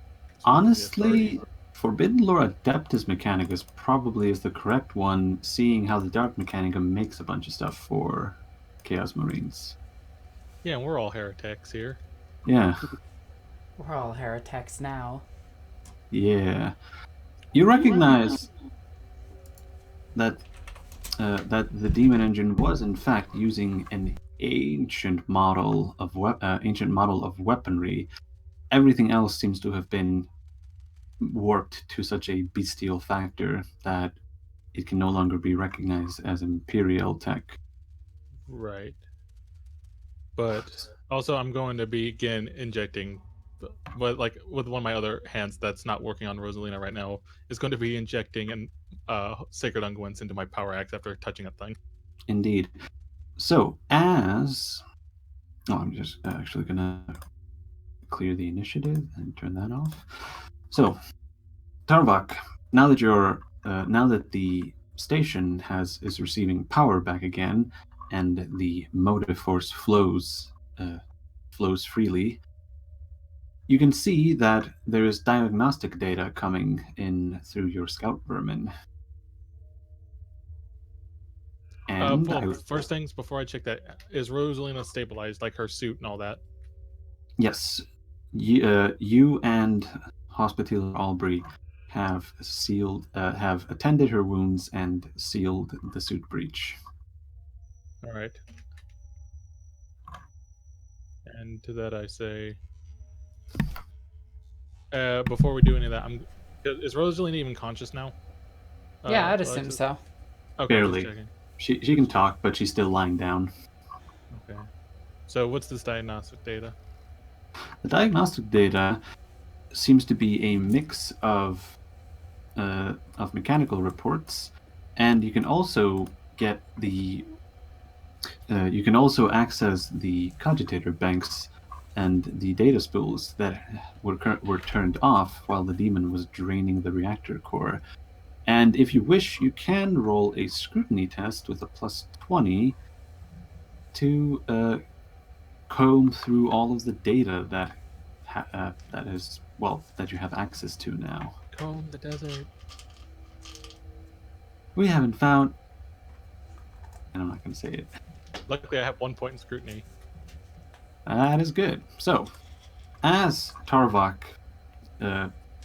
partitions a bit of his cogitator, of his actually cerebral cogitator, let's call it, he is able to go over and he finds two things. One, he finds the location where he first sees the apparition and his attendee and the rest of that foul warband, and he also sees that one of the station's shuttles has been taken. So as he kind of looks to Rosalina, kind of now that there's oxygen, begins to light his cigar with his lumen capacitor, says, "Although we destroyed the machination and the devious engine, its creators have escaped the Emperor's justice for now."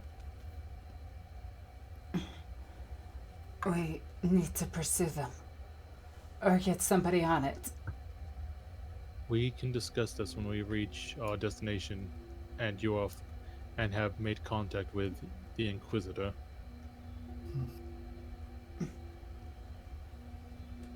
Does is your macro bead on? Pretty much what I'm at. Mine is. Yeah, mine Okay. as well.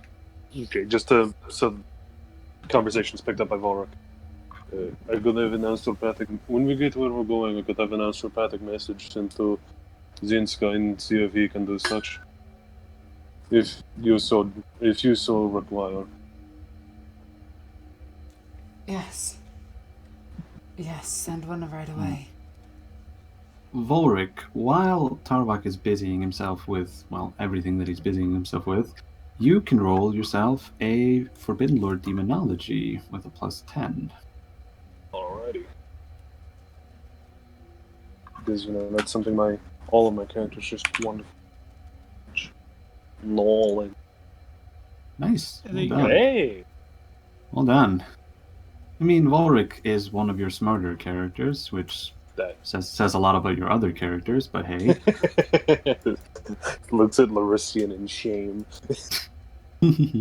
So, as Volric looks around and investigates the site where the demon was laying under a pile of scrap, where the demon engine was laying under a pile of scrap, you can see that a ritual circle was drawn around it, and there is a strange scent of rose petals and metal shavings.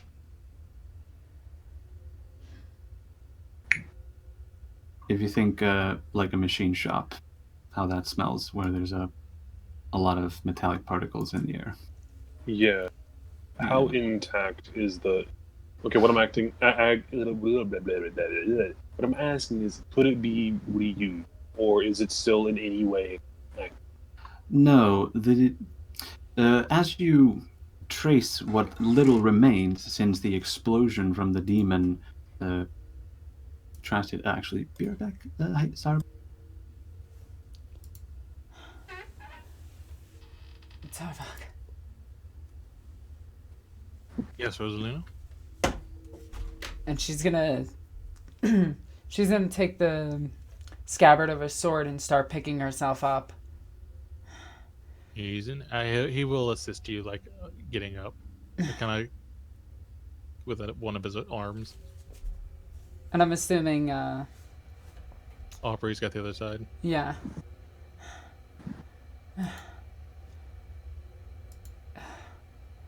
Yeah. Thank you. Of course. But with that, he does hold out a hand and says, I believe this does make us even. And she'll offer hers and say, it does. It does. And with that, he erases something in his data slate, and you almost see his like a weight of the world lifted off his shoulders as he recalls all those years ago, falling almost to his death in a damp sewer. And he kind of just fades back into his cogitator banks as he gives you a genuine smile and says, let's get out of here. But No. there's one thing. Not yet. Not yet. Full investigation. Find out everything you can here. His eye goes purple. Aubrey will Ma'am, take me back to the Black Star. There is something I need to ask. What of the Voidsmen? Can they be they have to be debriefed, surely.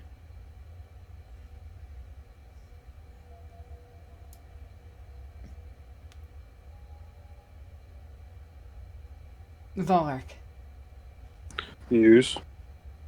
what would your Inquisitor do in this situation? In this situation, in this very situation, he would simply execute them. There is no facility to mind wipe them. They are too much of a liability. As much as it is regrettable, it is as we must do. There is another option. And what might that be? Well, we are going to be finding this Inquisitor Farnoth. Perhaps that we can offer them the chance of death or service as Inquisitorial Stormtroopers. They have obviously shown their combative skills. Surely it'd be a shame for something such to go to waste. An engine of the great enemy failed without a single guardsman casualty. He says, holding his hand up to Rosalina. Surely. Sorry. No, go on. No, you go. You were in the middle of talking. So please go. Fine. He says, so perhaps we can offer them service, bring them into our service. Looking to Rosalina and what's it called? And Bulwark. The only problem with that is their current master. Would he accept them leaving us? No, he wouldn't really have much of a choice. Nobody. He would not. And I can offer him compensation for his men. It is true. And until... Yes, and they can be sequestered until the time is right and we can take them with us. Yes, and of course I can send... When he performs my task to send the scribes to Solium, I can have him set up with an equal amount of tech soldiers. Yeah, and at that, then he'll look over to Rosalind. I am currently acting under you in this situation. Permission to do as he... it's Archfabricator, right? Yeah. Okay. Is the Archfabricator... Is Mr. Archfabricator both of various Tarvaks just? They've proven their merit. We will Well. take them. Okay, and then I'll do that when Vicky gets back. The ones that refuse, they'll be shown the door. Of course. Now, Rosalina, I've collected all the evidence from the ship's data reports. I believe, Volric, you have the information from your investigation, correct? I do. We've done all we can here. It will take time to cipher through to cogitate all the details, but we have everything we need, and you need rest. Check again. I will be fine. Everything has been checked, Rosalina. And you see her look back and just go, everything? Every person is accounted for then, right? Morano has fled the fight. She must be recovered before we leave, of course. I will go and find her. Rosalina. And with that, she's gonna stand more up straight, but holding her chest. I have survived worse. At this point, he will hand you his rod of office to use as a makeshift cane. Or as a cane. She'll take it and hold herself up and put her scabbard back. And she will make her way back towards the Corvus Blackstar. One Right, last check. Of course. Victor, Hmm? did you hear any of that, or did you hear what our plan for the stormtroopers were, or for the Voidsmen? No.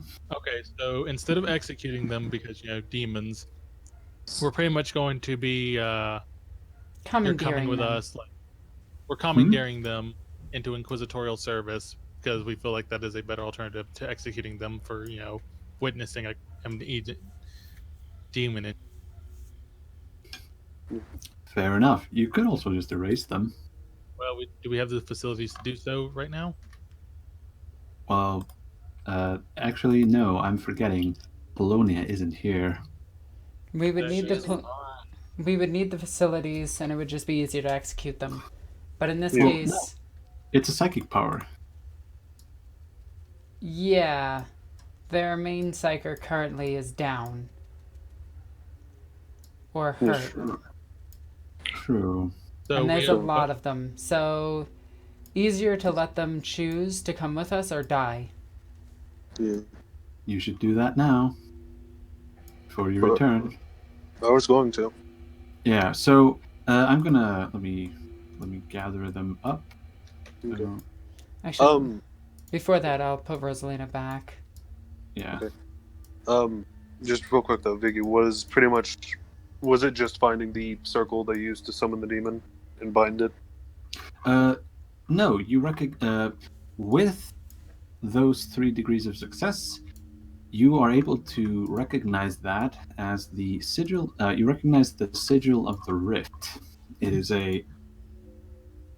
a quote unquote summoning circle. It was used like that. Someone must have set up a ritual to bring that thing in here. Noble, move away. Or Alexis, he could just turn his thing off. You're walking in where they did that. Meh. Yes, and I said he turned it off. Stop being a butt. Besides, I'm eating dinner. Yes, because I am. Okay, anyway. So, I'm going to look towards the men and just say, Voidsman, what's the name of the ship? Her Majesty Katarina. Voidsman of Her Majesty Katarina, you have done a deed today that not many will live to witness, not many will even have known about, nor will you be allowed out of here for witnessing what you've... My God. All right, let me start over. Because I've messed this up twice now. Take 2. Voidsman of Her Majesty Katarina, you have done an amazing deed today, but no good deed goes unpunished. What you have witnessed, none should know about. The information gathered here must be suppressed for the greater good of the Imperium. You are given 2 options right now. A noble death at my hand and my acolyte's hands, or service under the Inquisition. And with that, I will take out my inquisitorial rosette. As they do, there is the Voidsmen, even though their faces are sealed, you can see them looking about towards their fellows and, well, to you in turns. However, one of them runs. Tarvok, Blast. Shoot to hit. Alright. Well, roll to hit, I should say. Alright. Gotta just roll it. I hit. Who hit? Yeah, you do enough damage because you can swap out degrees. Yeah, and it just, as he runs, it like breaks into a suit, and inside of a suit, the man inside just bursts into flame. Indeed he does. The rest, however... that was not a noble death. If you wish for a noble execution, kneel. If not, give me the sign of the Aquila and swear your loyalty to me. Each and every one of them, well, the remaining ones at least, drop their weapons to the ground, and they do drop, since the artificial gravity seems to have been put back on. Well, seems to have powered back on. And each and every one of them makes the sign of the Aquila. You will now be serving the Ordo Hereticus. Under me. Interrogator Rosalina Lockwood.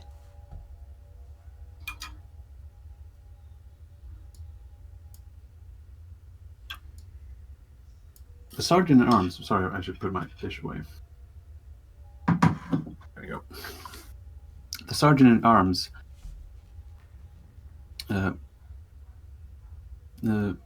opens up the Vox channel and says, "We will serve until we stand at the Emperor's side." Good. Now, do a final sweep of the room. Make sure nobody is hiding. I will be returning to the Black Star. Tarvok, make all preparations for these men to come alongside us. Their dropships will be commandeered. Their gear will be commandeered. Their lives commandeered. Now possessions of the Imperium... Well, not the Imperium. The Inquisition.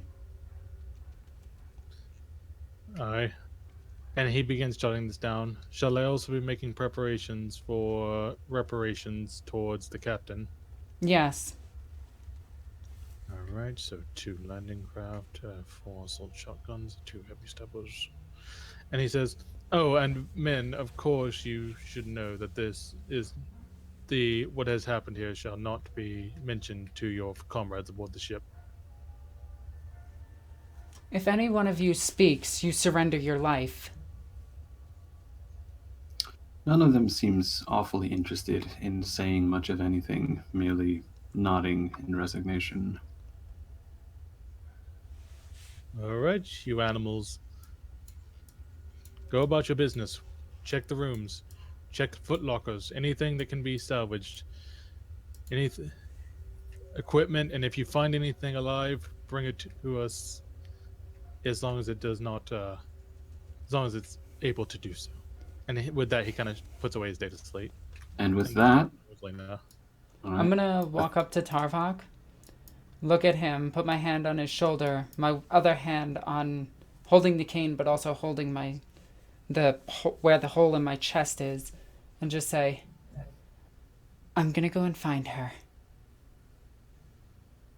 Post haste, and he offers his specs to you because he feels like it might be useful. And I'm gonna wave it away. I have an idea of where she is. Of course. I will be, as always, if you need me, I will be a mere shout away. With my Cynicians, do I find her? As the now inquisitorial armsmen spread out to start searching the listening post room by room, it takes a while, but they're able to complete it. And in the meantime, Rosalina sends out her psychic sense she can feel the taint of chaos still clinging to this place like a film of oil on top of water. But the taint has mostly been purged for now. And she is able to find. Actually, where would Morno be hiding? Probably up in a top area of the deck, like in a near. If there was a ventilation shaft big enough, she'd probably have crawled under. Yes. And It would be in a rather inaccessible place, some place you'd probably have to make an acrobatics check to get to. right. So, Rosalina, roll for me an acrobatics test. She's not going to roll acrobatics. She's literally has a hole through her. Fair enough. So she's going to with look an up. She's going to look up at the ventilation system and just say, Marno, you can come down now. It is safe. The beast has been banished. I'm going to make a sign to see him.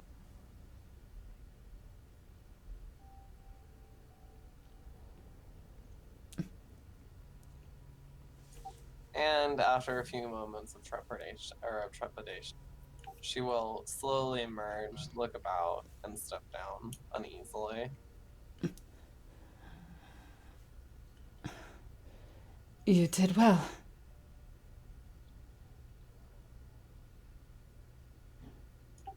You were able to kill the thing. Not I. Tarvok did. I get hurt. And I'm still holding with my gauntlet on to the part of my suit that got penetrated. And I'm assuming it's still just like a little bit bleeding, just not a lot, but still like, it was a hole in me, so yeah. I'm gonna shoot it downward, or cast a downward gaze and say, I was concerned, but I'm gonna look back up at you. There are things worse than just dying. I am aware. I know what happens to your people when they die.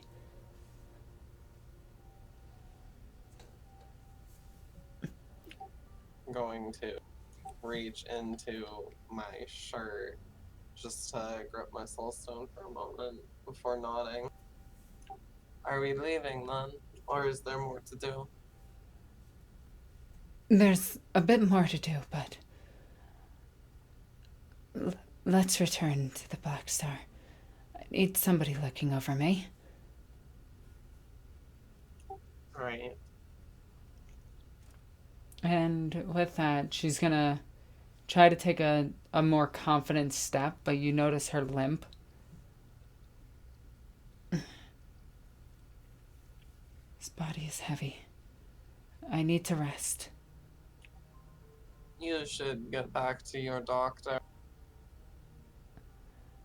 Guide me to the Black Star. We will rest there. Right. The team will meet us momentarily. Of course. A little bit uneasy on my feet. I will lead you back there. Meanwhile, seeing how Rosalina told the armsman to, well, that Volric was in quote unquote command, your Vox link, no, Volric, you hear in your Vox link, "Sir, we seem to have found something. We don't know what it is. Where are you? We're located at near Cargo Bay, Alpha Zero, west side of the listening post." On the road now. Then he'll take us with him. Indeed. As Volric arrives, he finds that there seems to have, in the deck itself, there seems to have been almost scorched a another ritual circle. However, this one looks different from the one he saw. It doesn't look drawn, but he can roll for me a Forbidden Lord Demonology with a +10. Okay, so on this roll 1d100 because 46. I'm re-rolling. Rerolling. Nice, well done. Sorry, I'm just having some TV static, don't mind me. Ah, delicious. So, Gross. you don't know what gross is. As Volric examines the ritual circle, he realizes that this thing, unlike the summoning circle back in the reactor core, this thing is the ritual equivalent of a mishap. It seems that whoever was traveling through the Imperium in this heretical way missed its mark. By how much? Impossible to tell. Does that mean that there's something was summoned but not? No, this is the exit point. Something stepped through here from the other side, and the fact that no other mark of chaos has been found just yet, this is most likely the way that these heretics arrived. He would go on Vox to Rosalina and, well, the rest of the party. Well, when they arrived on the stage, there's a sigil here. Portal of some sort, but out of the Imperium.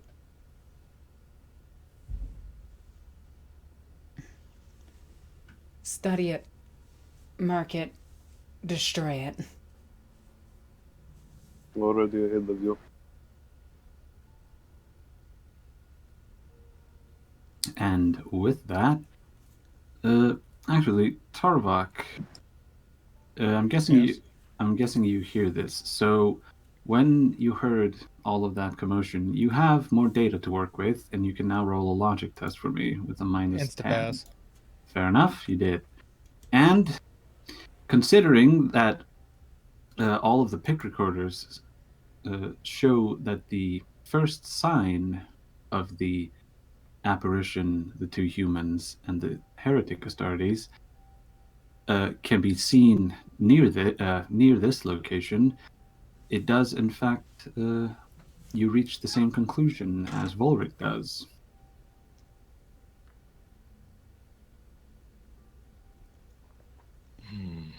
However, you can confirm it, other than... Well, you can actually roll for me another demonology test. Volric or Tarvok? Tarvok. Because I know you have, 110 to make it. Oh, my lord. Holy crap. Yeah, not only that, you recognize... I can just summon the demon again, the demon engine. Calm down. Not only do you realize what ritual this is, and this is the ritual of the rift, and not only that, but you remember... why am I blanking on the book that Halbrel had on him? Do you have it still in your inventory? It is in my bookcase. Let me see. It should be... Where would it be? It would have been next to the Aetheroscope, because you got that at the same time. Yeah. Man, it would be nice to... You know what? Screw it. I'm grabbing the core book, because the name of that thing is in there. Let me see. The Halbrellis Demonology? I don't know. Not quite. Here we go. Core rulebook. And we go to the... Wow, we go back to the adventure that started this whole thing. Here we go. Part 3, Hunting Damnation. And Halbrel himself. Here we go. The buyer. Expeditio. A prescribed text. And That's something that Halbra was holding. You recognize that that information came from the ex perdidio that Halbra used to keep on his person. Victor, can I look back to that picture to see if one of those humans had mechanical limb? One of the humans did not. The Marine, however, did seem to have some sort of dendrites. Well, that's fine. I thought you were about to pull some electric boogaloo stuff on me. No, that happens later. I knew it. Huh. So, I send the signal out and pull the book from my bookcase Very carefully. very carefully, Victor. And I will look through and I will flip over to that rift and do I see any like markings like that were not written there originally? No, the book has not altered at all. However, you do recognize the sigils that. Well, I'm gonna take a wild guess and say that you help Volric studying and destroying the thing. Absolutely. Like I cleanse it with like I'm spraying a blend of sacred unguents and like I'm guessing some holy water And acid, maybe? and acid. There we go. Eats its way through the metal and the corruption. Gotta love it. I'm sure there's some. It's that blessed lemon-scented pledge. I was gonna make a similar joke, but I couldn't think of a cleaning product. We're using the most dangerous material known to the Imperium, pine salt. All right. I'm gonna buy some pine salt. It still makes your house smell great, and it cuts Right? you like short by like 5 years. Sounds like Yeah. heresy to me. Right. So place has been cleansed. Indeed, and you do recognize there is in fact a drawing of the exit circle, and you do in fact recognize it does the prescribed text does explain that this ritual is unreliable at the best of times, as unreliable as the Empyrean is, which is a lot. Oh yeah, Victor. Keep in mind that Tarvok has a cover on each, like on his demonic tome, so that way it just looks. You can't tell what he's actually reading. Just keep that in mind, so that way. Fair enough. I wasn't going to. I know, but I feel like it should mention that he does have his stuff covered. Oh, don't They worry. also- More paranoia than less is always good in Dark Heresy. See, it's written in big friendly letters. Totally not a demonic. Yeah. Yeah. So some question about the rituals, because I guess I probably know it. Sacrifices needed. Oh, the more the better. Okay, but it is required. Yes. What kind of conduit was needed? Like, was this something that like, where'd they get the material to give this thing form? Are you talking about the demon engine or the ritual of the rift? So the ritual of the rift is the teleportation one, right? Yes. Okay, so I guess I was gonna ask, is there a way to trace it? Unfortunately, no. You would have to be on site when the ritual is made to see where it is coming from. Now, can I get a idea of the scale of it? Like, is this done by some alpha class guy, or is this some Joe Schmo with a psi rating of 1 can do? Depending, actually, you don't even have to be a psyker to do this. So This is- theoretically, Tarvok could do it. This is sorcery, Let's see. not psychicry. Bleh. So, any more question? Because man, do you have the degrees of success to allow it? Can I, if I think of any more, can I ask you out after the session? Sure, that's fine. So, with that in mind, I do believe that you have taken care of everything here. So, place has been, well, if not reconsecrated, it has at least been. Go away, motorcycle. It has at least been scrubbed free of the taint, the Ministorum is just going to have to handle that other bit in cooperation with the Mechanicus when this place gets repopulated. However, you return back to the Corvus Black Star, and the armsmen all board back on their dropships, and you head back to the Bellum. You head back to Her Majesty Katarina. Ah, the clearly not phallic ship at all. Oh, don't worry. This is like one of the least phallic ships in the Imperium. I mean, have you met their captain? I mean, we're the mix up for it. Oh, Jesus. Will you stop that?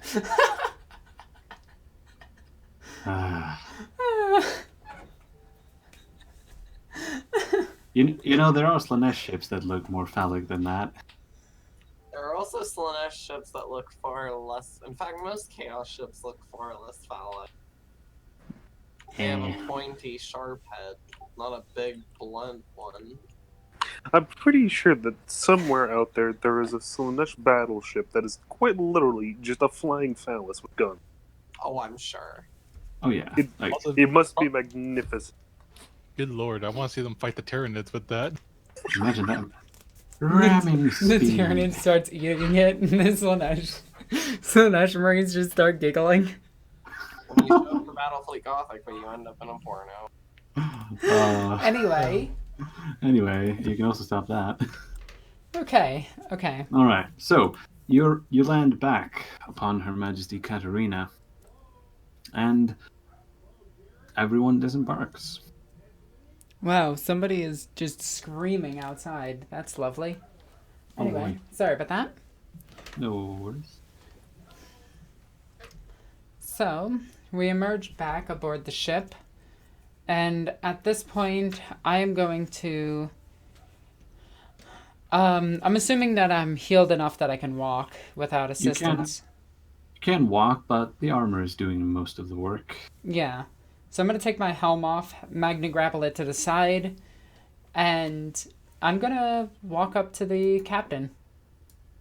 As you make your way towards the bridge of Her Majesty Katarina, you once again find Emil sitting in his command throne. As he swivels around, he says, "Oh my!" As he sees the state that Rosalina is in. I mean, it's just a punch in the armor. Well, she is also wearing power armor. Yeah, and she has... that one. She does have her rosette fully on display at this point. That too. Hold on, let me just drop your subtlety. There we go. Boom. And he says, I probably should have kept my mouth quiet on some of those things. I am not in trouble, am I? The men that you sent with us, the ships that you sent with them, their war gear, and all accompanying ammunition, food supplies, and rations that you have given them, are now being surrendered to the Inquisition. As you say. We will make part for the planet soon. You are to speak nothing of this or face inquisitorial consequences. Roll Intimidate plus 20. I can actually insta-pass this, but I'm going to roll it. Where is my Intimidate? What the hell is Intimidate? Inquiry, Interrogation, Intimidate.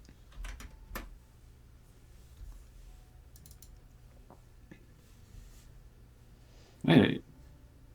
Oh, you roll it against willpower. Right. Actually, that makes sense. And so, his resistance to it?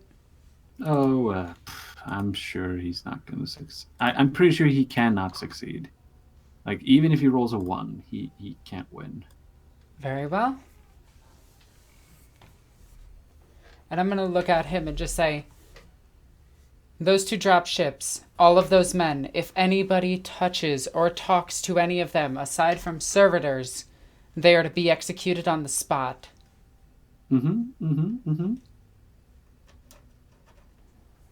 Now, I commend you on your ship. It is rather impressive. One of the best that I've flown on. My thanks. You will wait here in orbit until we are done. I most certainly will. And then I'm going to bow to him slightly and just say, good. And turn around and walk out. You hear Captain Emil let go of a breath he didn't realize he was holding. And then spray some perfume. Because that dude probably just... yeah. Anyway. I'm going to walk back to the warband and look at the men in the hangar bay. And I'm just going to say... we will rest for the day. And then make way for the planet.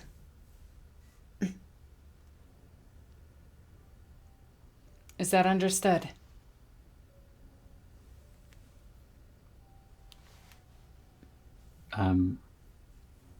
Victor? Wait, who are you? Wait, I'm you- addressing the warband. Yeah, I wasn't. I thought waiting. she was addressing the troops. Oh, no. I was just waiting for someone to say something because Oh, I wasn't sorry. sure. Tarvok will nod and begin making his way back to his room. I will also wordlessly return to wherever Morn alert. And Volric will nod and he'll go and meet up with the troopers. Good. Good. This ship has a trade post, right? Like a trade hub aboard it. Like people just... Yeah, it's unofficial, but it's nothing even close to like the Drunnels. It's Can more I- of a gray market thing. Not illegal, just unofficial. Can I roll? I'm gonna take off the power armor, obviously. But Right. I'm wondering if I can go and take a look down there. So what do you want to roll for? I want to try to find a few people willing to sell some rarer weapons. You won't find rare weapons on this ship. Okay, I want a then. slinky and a yo-yo. That you probably could find, but you'd have to find some antique salesmen. All right. In that case, I'll look for extra ration packs for all the troopers. Fair enough. I don't think you have to roll for that one, They're common. but they are common, yeah. So that's a plus 20, I think. Plus 10. Oh, plus 10. Yeah, roll it. See if you can make it. Good thing you did. I found 2 of them. Yeah, it's something. All right. This is all you have? Yes, I'm sorry, but it will just have to do. The Lord Captain is strict on the rations. Ah, I see. I thought that he would have more lavish accommodations, but Well, I'm sure for the upper guests, yes, but he runs a tight ship. very well. And with that, I will return, give them the ration packs, even though it's only 2, and I'm assuming each one is armed like a guardsman, where they have like 3 on them. Yes, they usually have their own stuff ready in Alright. case. And I'm gonna assume that they have void suits, since that's kind of what they were wearing when they came in. They have their void suits. They have. Let me actually just check on their equipment, because. Let me see. Would you like me to outfit them, Rosalina? They have flak armor, void suits, and their uniforms. Combat shotguns, stun grenades, and shock balls. Heavy steppers. Yeah, well, they requisitioned those specifically. Yeah, now they're ours. Yeah, true. So, with that, I'm going to look towards Tarvok and say, no, it won't be necessary. Aubrey, Would you like to check this once more before we head out? Check what? Out of character? Check this. What do you ask a healer to check? A wound? Yes. I'm asking her to heal me a little bit more. Well, it hasn't been 24 hours. Oh yeah, this game doesn't have long-term healing, does it? It does, but it happens on a day basis. No, I mean like a doctor taking care of you. Yeah, it increases your passive regeneration. Okay. Yeah, you So heal how much more is if that you. No. Like extended healing hasn't happened yet. You Alright, haven't. so how much will I heal by overnight with a medic there? Toughness. You have to roll a toughness test, I think. I think it's passive based on the toughness and then them being aided boost. Oh, right. Fair enough. I think it's your toughness bonus. You heal your toughness bonus, and I think it's like half her intelligence bonus. Let me check. I honestly forget. I haven't used the extended healing rules much. Yeah, most of the time they don't get popped in. I'm looking at it right now. Thank you. So 24, so that's 2 that I'd heal naturally. So that'd bring me up to 7, and then it depends on what they heal me by. Yeah, knowing things about healing. Yeah. Oh, and does this ship have a Medicaid facility? It does. If you wish, you can go lie down. Good, because that also will help.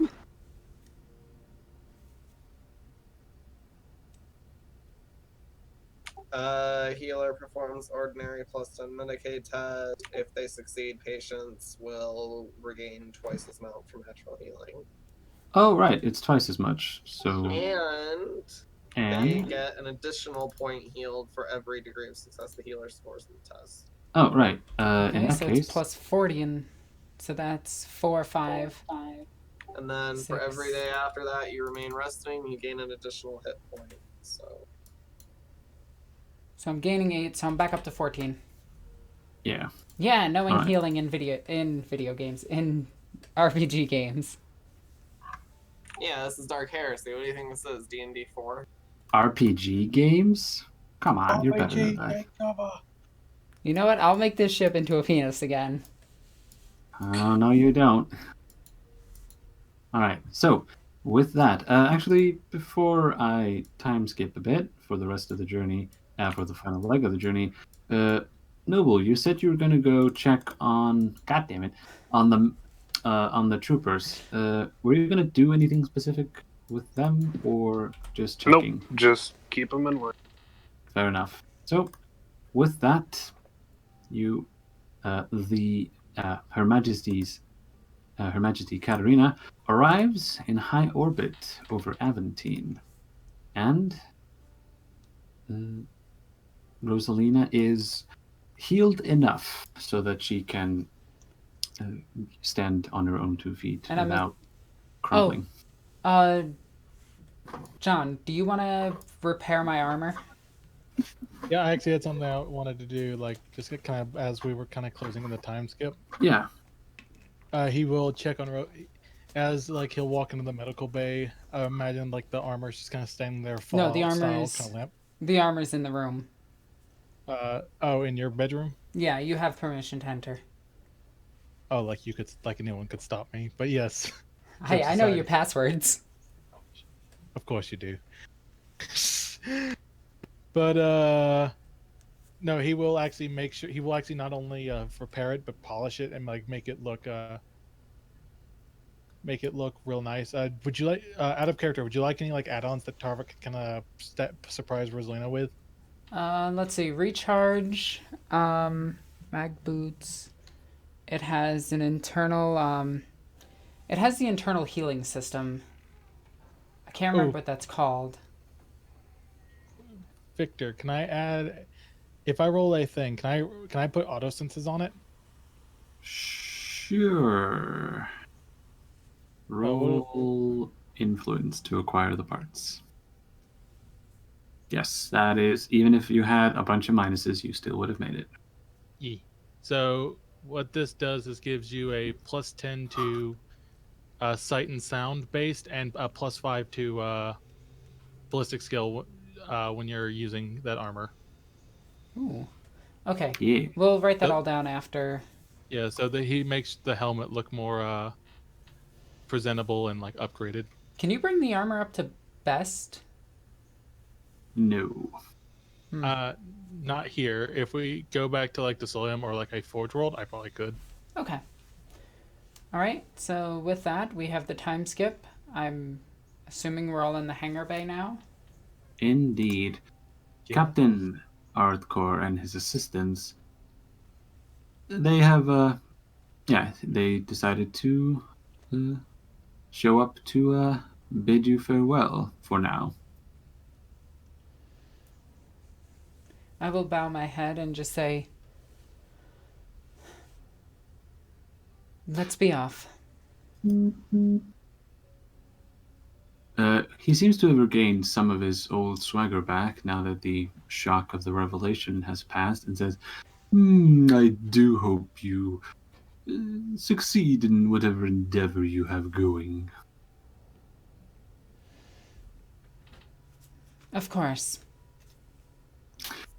And, of course, as promised, I will wait here until you return. I will bow my head and just say, thank you. And he will bow. And this time, I'm Back to gonna grab my bolter and just go, Tarvok, I need you to carry this. As Tarvok kind of vibrates in as he analyzes it, he will carefully pick it up and slide it into one of the contain. Oh, we're not going to call it a bag. It's a containment unit on his person.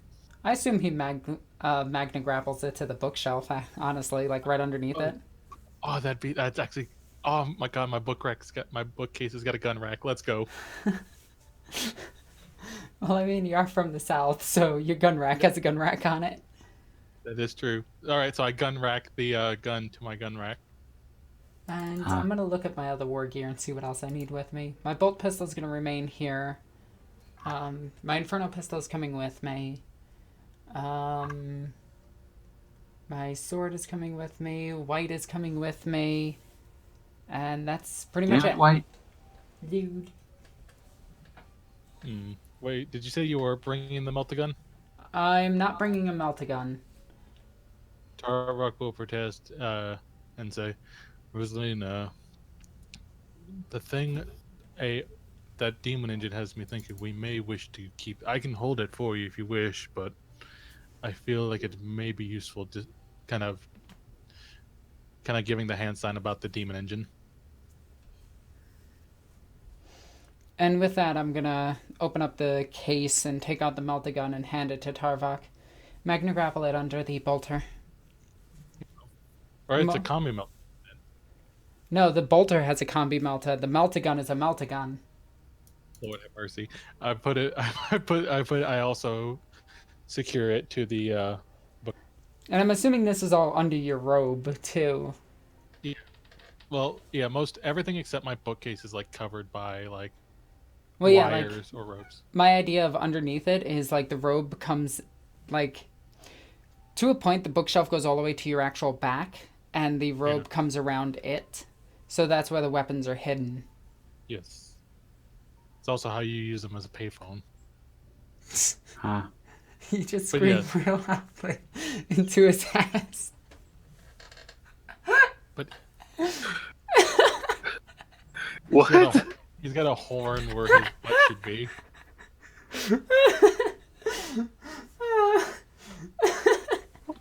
Okay. Are you done? No! Tarvok protect. Tarvok attack. But more importantly, Tarvok scream at us. Pretty much. God damn it. I'm good, I promise. Oh. You sure? Oh, that nearly killed me. Okay.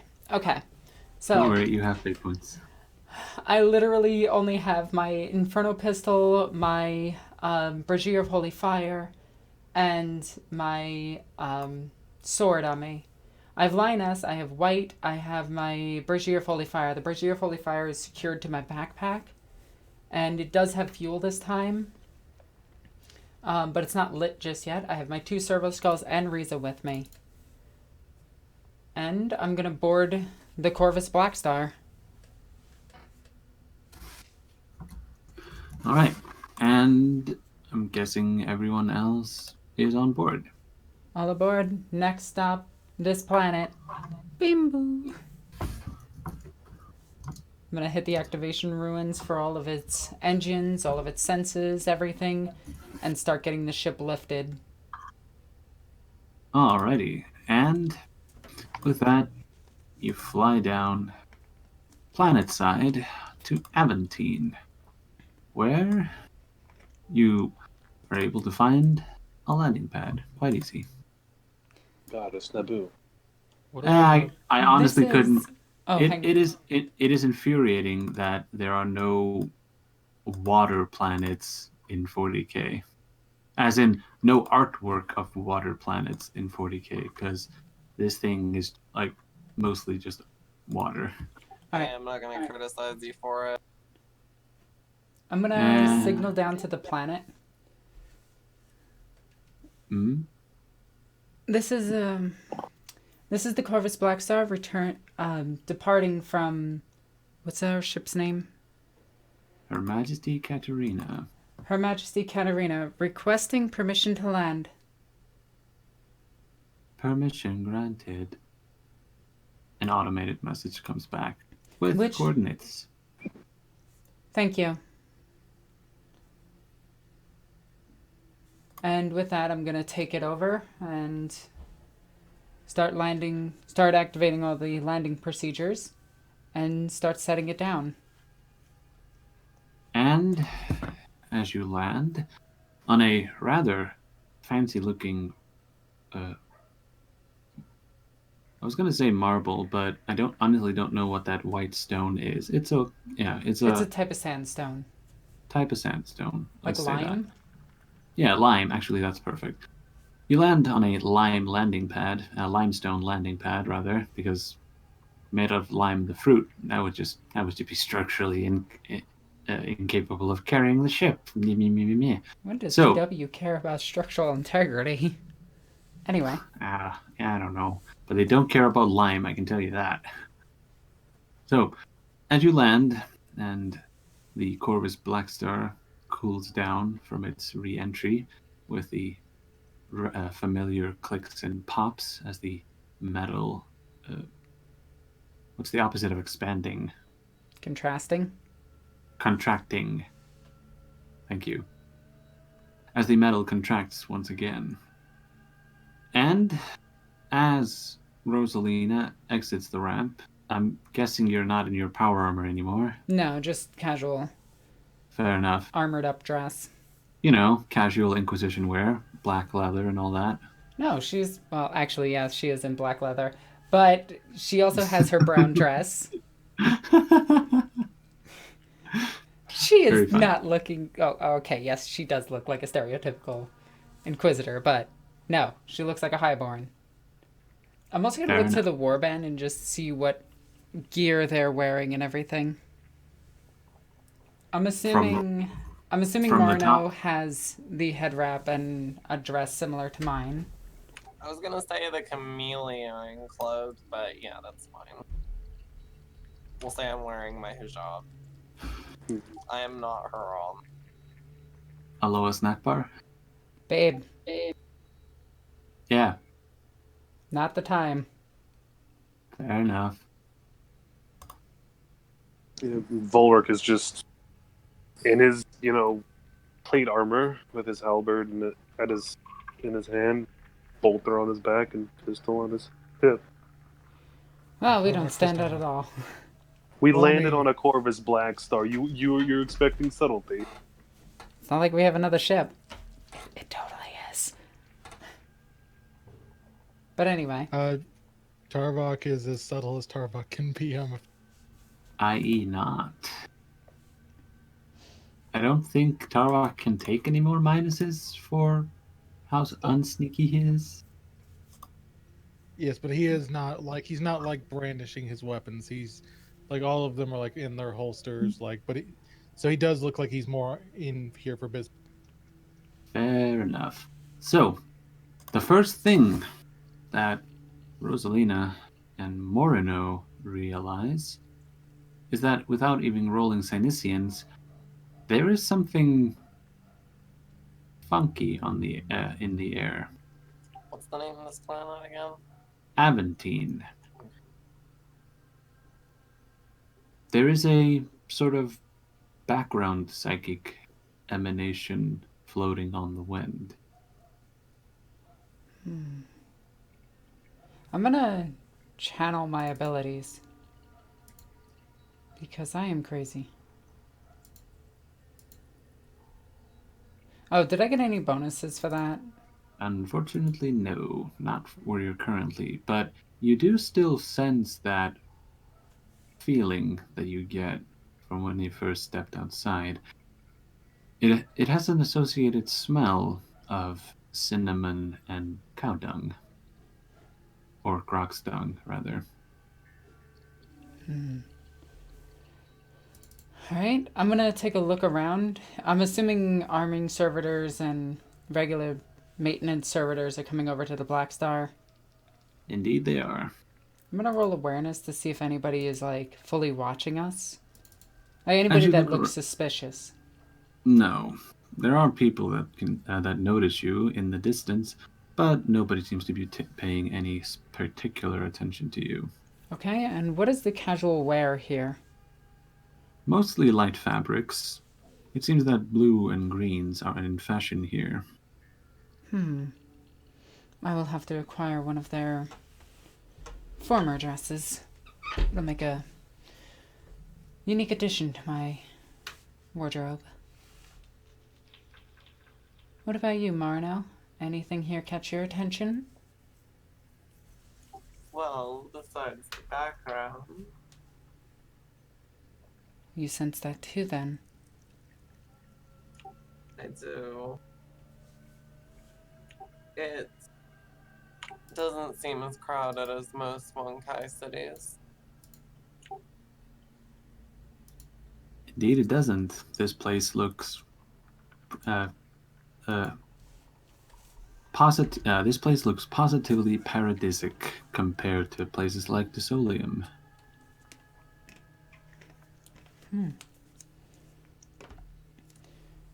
Well, we have our mission. We need to locate Farnoth on this world. Marno, be on your toes. She's an eccentric one. She can recognize. Do you want me to stay out of her sight? Yes. She is a Xenos hunter. That is most reassuring. Well, they can hunt you all day and night. They'll never find you. Oh, that is true. The heck was that beep? I think that's my phone ringing. Okay. Anyway, I'm gonna look around and... do we have any idea where to start searching? We have coordinates to her, right? Unsure. Victor? I'm guessing he's on the phone. Yeah.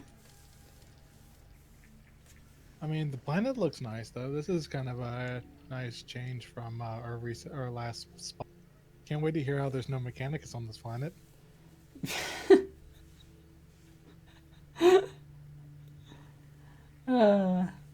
Poor John.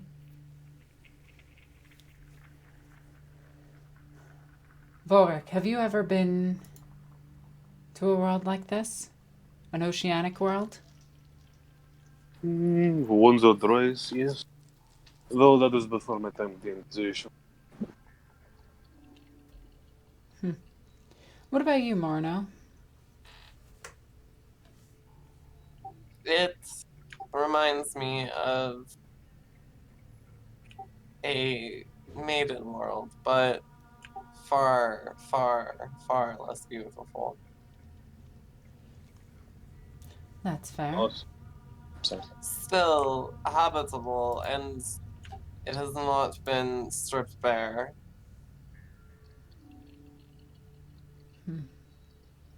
Very true. And with that, I'm gonna look towards Aubrey and just see her, like, looking in amazement at this place. Victor, are you back? I am back. All right, do we have a destination that we're supposed to head to here? I am wondering whether I should bother to have you come up with ideas to find her place, but I'm just going to say that in the data slate that Tattersall handed to you, there it does also contain Farno's last known location, i.e., her home. I'm going to look towards my data slate and start picking out that. And I'm going to say, Tarva, can you locate this place? Exact coordinates? Actually, I can also assist you because that's a navigate. Oh, wait, that's navigate surface. I can assist you, but I'm going to try anyway. Yeah, and then once I try to figure it out, I'm just going to look towards you and just be like, Tarvok, can you locate her for me? In other words, solve peace. Also, Knight, we can't hear you, I don't think. Whoops, that's a whoopsie. I was coughing. Sorry. Yeah, it's fine. So +10 for assist, +20 for multi-compass. I don't think you can get in this. Oh, wait, no. Moreno can assist. I shall do so. I'm just imagining, like, Rosalina's trying to figure it out, and Morno just looks over at the data slate, looks at her, looks at it, and just goes, it's right here. And she's like, yes, of course, of course. In fact, it seems to be a small island in the a few 100 kilometers north of here. Hey, Victor. Yes. I sent out a binary call to see what Mechanicus personnel are nearby. Roll for me a tech use. Yeah, they said this was like just a natural thing we had. Wait, Mechanicus people can just like magically ping to each other like psychers? I'm having him roll a tech use. No, I thought you said we just naturally had like a techno musk. Oh yeah, that's right. Ident tags. That's true. That's what I was looking for. Not like location. I'm just seeing if there are any ident tags around. I mean, Yes. wouldn't that require a new spheric infrastructure set up on the planet? There is one, in fact. It's very. Once again, it is. Once again, it is basic, but it is here, and you do in fact see 6 different ident tags moving about in, let's say, like a 5-kilometer radius around you. Now, what's that in people who have landed on the moon? 6 lemons out of 5 houses. No, I'm asking because I'm guessing we're gonna need, because as Tarva looks to the party, it seems her residence is on an island, so we'll have to procure a watercraft.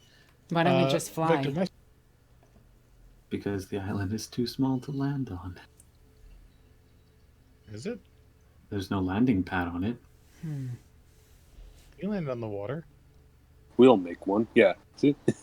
Don't crash the Corvus Blackstar. You can't get it off world. Okay, I'm going to, after Tarvok says that to me, I'm just going to go, very well, let's go to the market and see if we can procure some type of oceanic vessel.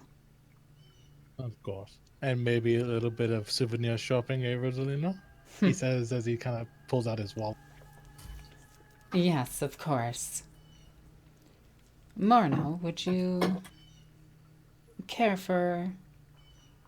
And with that, she's going to, like, flourish her dress and just say, A new dress. I'm going to look you up and down, puzzled as you say it, and go, oh, no, I'm not much from monk your people's fashion. And with that, I'm gonna think back to the one red dress of mine that she still has, and just be like, huh, was that crafted by the Eldari then? Interesting. That's she's thinking to herself. If it was appropriate for me, I would, but I think you prefer me in something more like this. Yes, yes. Very well. Let's hit up a market. Victor, do we have to... Do you have to roll for anything? No, not really, because it would be really silly and grind the story to a halt. Well, I mean, like, navigate to get there. No. Okay, well then I'm gonna be stupid and do it anyway. I believe it's this way. And she gets, and Morino turns her around. Yes. Yes, of course. Of course. Victor, what's the as it's just something I like to do whenever we go on a new world. One, I want to roll a lore test, but two, as we're walking, what's the general like people looking at us? Do they look? Are they skittish? Are they like waving at us? You know, hi, how's it going? Like what are we looking at, Chief? It seems, well, people here seem, well, they seem to be putting on a calm face, but there seems to be an edge to them. Okay, so they're not singing Disney songs in the streets. No. Oh yeah, also Volric would make an effort to distance himself from the rest of the party just because, well, you know, sake of conspicuousness. Being a gross blank. I mean, he's a 7-foot-tall dude in black I'm an plate 8-foot armor. Robo man. I know, but still. You know, compared to you two, Rosalina and Marno just look like a lesbian couple. I mean, you say that like they. Yeah. Victor, what can you tell me about Aubergine? Hold on, you rolled really well, so Whip that book out, man. I get to whip the book out. Aye. Alright, let's see. Aventine is here. Here we go. The world of Aventine is said to have been colonized soon after humans arrived at Ascalon, and certainly its history is a long one indeed. While it has never counted amongst the great powers, Aventine has always been prosperous, yet never as influential as it would wish. This friction has led to many rivalries with nearby worlds in the Thule subsector. The surface of Aventine is dominated by countless thousands of high-sided, flat-topped island mesas, between which flows shallow sea teeming with oceanic life. Atop the island mesas are numerous settlements, each connected to the next via gracefully arcing bridges, decorated with statues depicting numerous saints and other worthies. Most of the islands are somewhat self-sufficient and able to feed themselves from the bountiful surrounding sea. The largest island is host to the palace of Lord Saravak, one which you can see in the distance. Aventine's governor, as well as the barracks and parade ground of the Aventine Yeomanry, his personal household guard. The Saravak line stretches back into Ascalon's dim and distant history, but his ancestors were ever denied the status they thought rightfully theirs. They fought alongside armies, led assaults, and prosecuted sieges, yet always Aventine's leaders needed more, and always bemoaned their lesser power compared to Dusolium and Serix Magnus. Lord Saravak is a man of great ability and a ruler much beloved by his people. He takes a sacred oath. He takes as sacred the oath he swore when he ascended to the throne of Aventine, and regards himself as a true and loyal servant of the Emperor. What he does not regard himself, however, is a loyal servant of Prefectrix Anastasia the 20th. Oh, her. That would be the sector leader of the Ascalon sector. Imagining as we're walking, Tarvok is just saying all of this. Pretty much. So, Victor, Oh, go ahead. I'm gonna need that tide grade. Tithe grade? Hold on. Keep Well, track of these let me open up my bookmarked tithe grade wiki page. I think it's who cares is minimus. here. It is a decuma secundus. Okay, so kind of in the lower tier. Yes, it is. It's slightly below average. All right. Mostly in people, actually. All right. So we have. So they supply troop. Yes, troops, Alright. and there is a notable history of Imperial Navy families that live on Aventine. So they probably have a scholar or two. Most likely, the Navy Academy. I'm going to say that there is a reputable Navy Academy on Aventine. Okay, so I'm going to look towards Tarvok and just say, Tarvok, we'll have to acquire a ship. And as I look towards him, I'm just going to be like, I'm going to be over there. First to find one? First to find one, I suppose. And with that, he kind of straightens up his coat. So, do you All want right. to see who can find one first, or do you want to handle other things first? Well, I think most of the stuff we're going to roll off camera for buying. I'm assuming Fair there's enough. no, like, actual weapons here. No, you would have to go somewhere seedier to buy weapons. Yeah, or so- more. I want to buy a really expensive dress. Fair enough. Like, what's the minus for this? If you wanted it to be really expensive, then minus 30. Like, I'm talking this thing has to have all the bells and whistles on it. Yeah, like that would be a minus 30. And I'm just going to look through it. Let me check with something really quickly. I'm gonna walk over to Tarvok. Hey, Tarvok, can I borrow some money? No, I'm gonna ask Tarvok to do a commerce test for me. Which I just did. Alrighty, rolling against 55. I get 1 degree of success. And I get 1, 2. That's 3, 4. I Alrighty. think. So do you want me to reroll and spend my my fate? Yes. For the plus Okay. 30. Just a flat one. Flat influence test. Oof. How does this happen to me? Not only do you not get the Yeah, dress, I got another dress. but the person beats you up and takes your lunch money too. I'm just imagining, I just walk in there and she just looks at my outfit and just goes, "You can't afford it." And I'm like, "I beg your pardon? My sword is worth more than your entire shop. Yes, yes, be gone." Begone, Carva. plebeian. And then Tarvok walks in and puts some gelt on the table. And her attitude takes a 180. And he doesn't say nothing. He just walks out once he places the money on the table. Alrighty. I'm Now, assuming he hands like a pressed and folded up dress to Rosalina and she's just like, "Yeah. Why does this outfit is combat efficient and beautiful. This would be a prized possession on Provoska." These worlds, they don't understand fashion. I swear. Although, this is really nice. I will add it to Indeed. my collection. now, do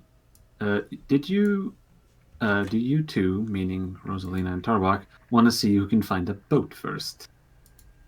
Can you find a boat? I'm asking to see if you want to roll off or not. Oh god, yes, I want to roll off. Thank you. All right. Yes.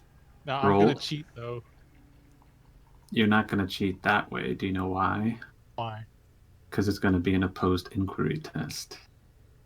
Oh Lord. Ah. Now, what is this being rolled off of? Fellowship. Oh Lord. All right. God, we're both garbage.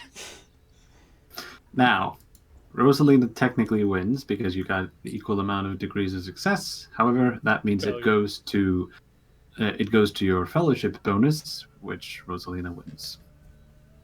You won on a technicality. Well done.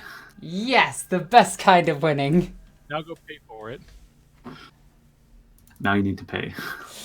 All right. Let's not fail this again. Hey, look, I did it. Well done. I'm just gonna look like Tarvok picks out a vessel that's actually like fully equipped and ready for anything that we run into. Rosalina picks like a whale watching vessel because with a glass bottom because she wants to see all the wildlife and everything. That is actually really cool. And Tarvok, I want you to study all of the native life here. Flora and fauna and what have you. Yes. This boat will do us more. This boat will be more suited to that. Though that one can probably take a hit from a battle cannon. He nods and actually he's gonna look at Morno and say, "Excuse me, Miss Morno.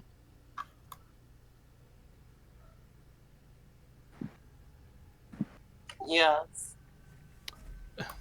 An odd question, I know, but it is important. Can Eldar swim in water?"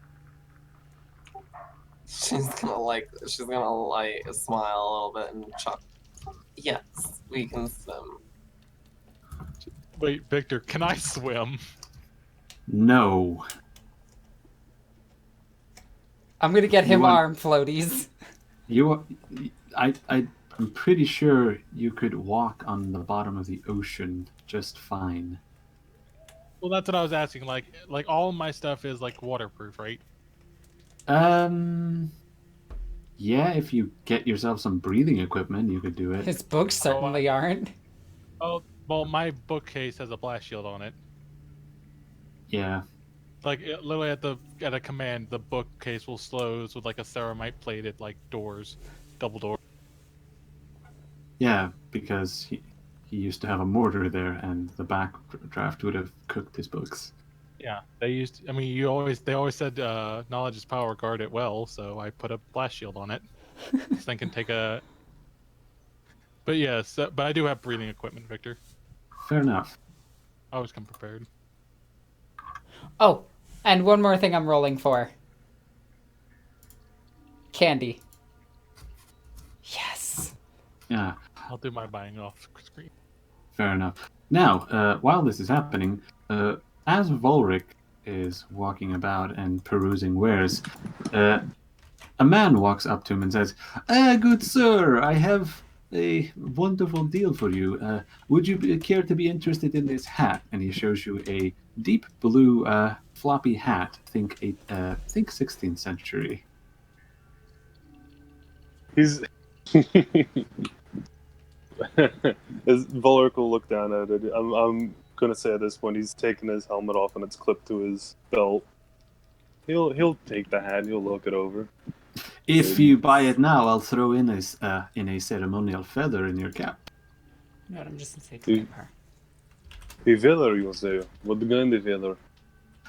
It is a feather of the beautiful songbirds that nest in the northern archipelagos.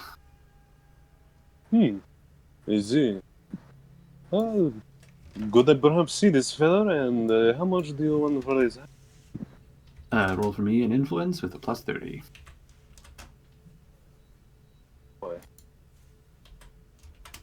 is my so sensitive right now? Nice. Well done. Yeah. Oh, wait a minute. Did I forget to give everyone +2 influence for defeating the demon engine? No. I forgot to give everyone +2 influence for defeating the demon engine. Everyone, please have some influence. I'll modify Tarvok's sheet since he had to go BRB. Okay. What is that? Influence? Yeah, I've never heard of that. Ha. I'm playing more now. I'm making a joke. Yeah. He tells you the price, and it is most agreeable one, and he even seems to haggle himself down when you offer the money. And which is a strange thing, but you're not going to look a gift hat in the mouth. Yeah. So- And he'll just... I'm sorry. Oh, go ahead. He'll just smile, and he'll clasp the man on his shoulder without thinking about it. My good sir, you just earned yourself a possibly reoccurring customer. Oh, perfect. I hope to see you soon. Come back to Lorenzo's Emporium. I'll have anything you might be looking for. If it is clothes related, of course. I'll keep that in mind. Have a good day, my good sir. Good sir, please come again at any point and have a good day. He's gonna wear that hat very proudly. Oh. Indeed. God, he's gonna be another.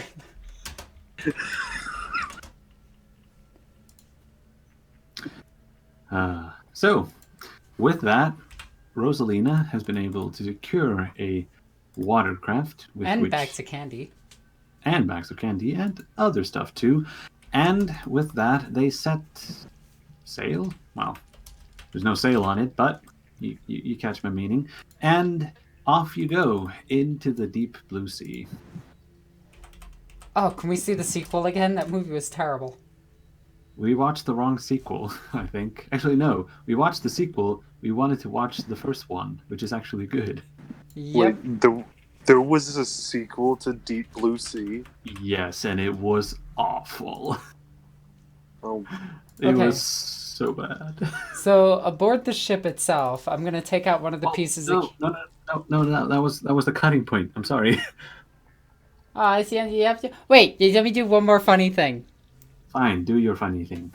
I'm going to take out a look at the ship, and I'm just gonna hang over the lean on the railing of the ship and just watch all the weird little creatures in the ocean swim alongside the boat.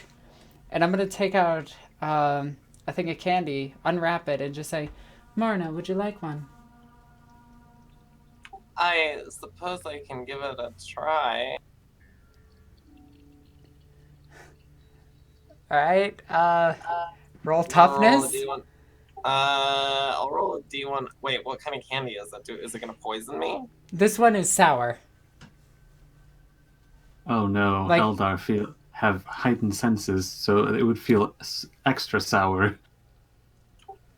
I'm gonna put it. She's gonna put it in her mouth, and then immediately spit it out, just just a reflex. Bloop. It tasted foul.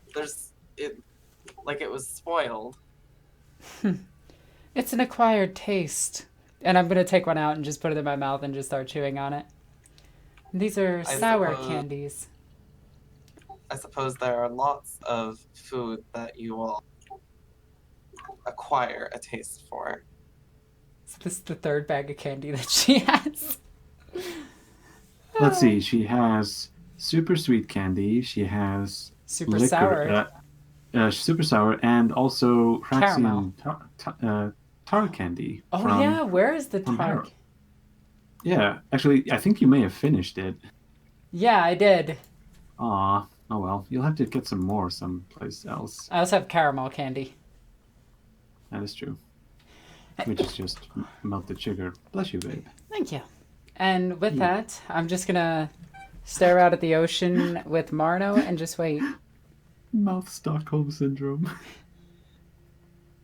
I'm sorry.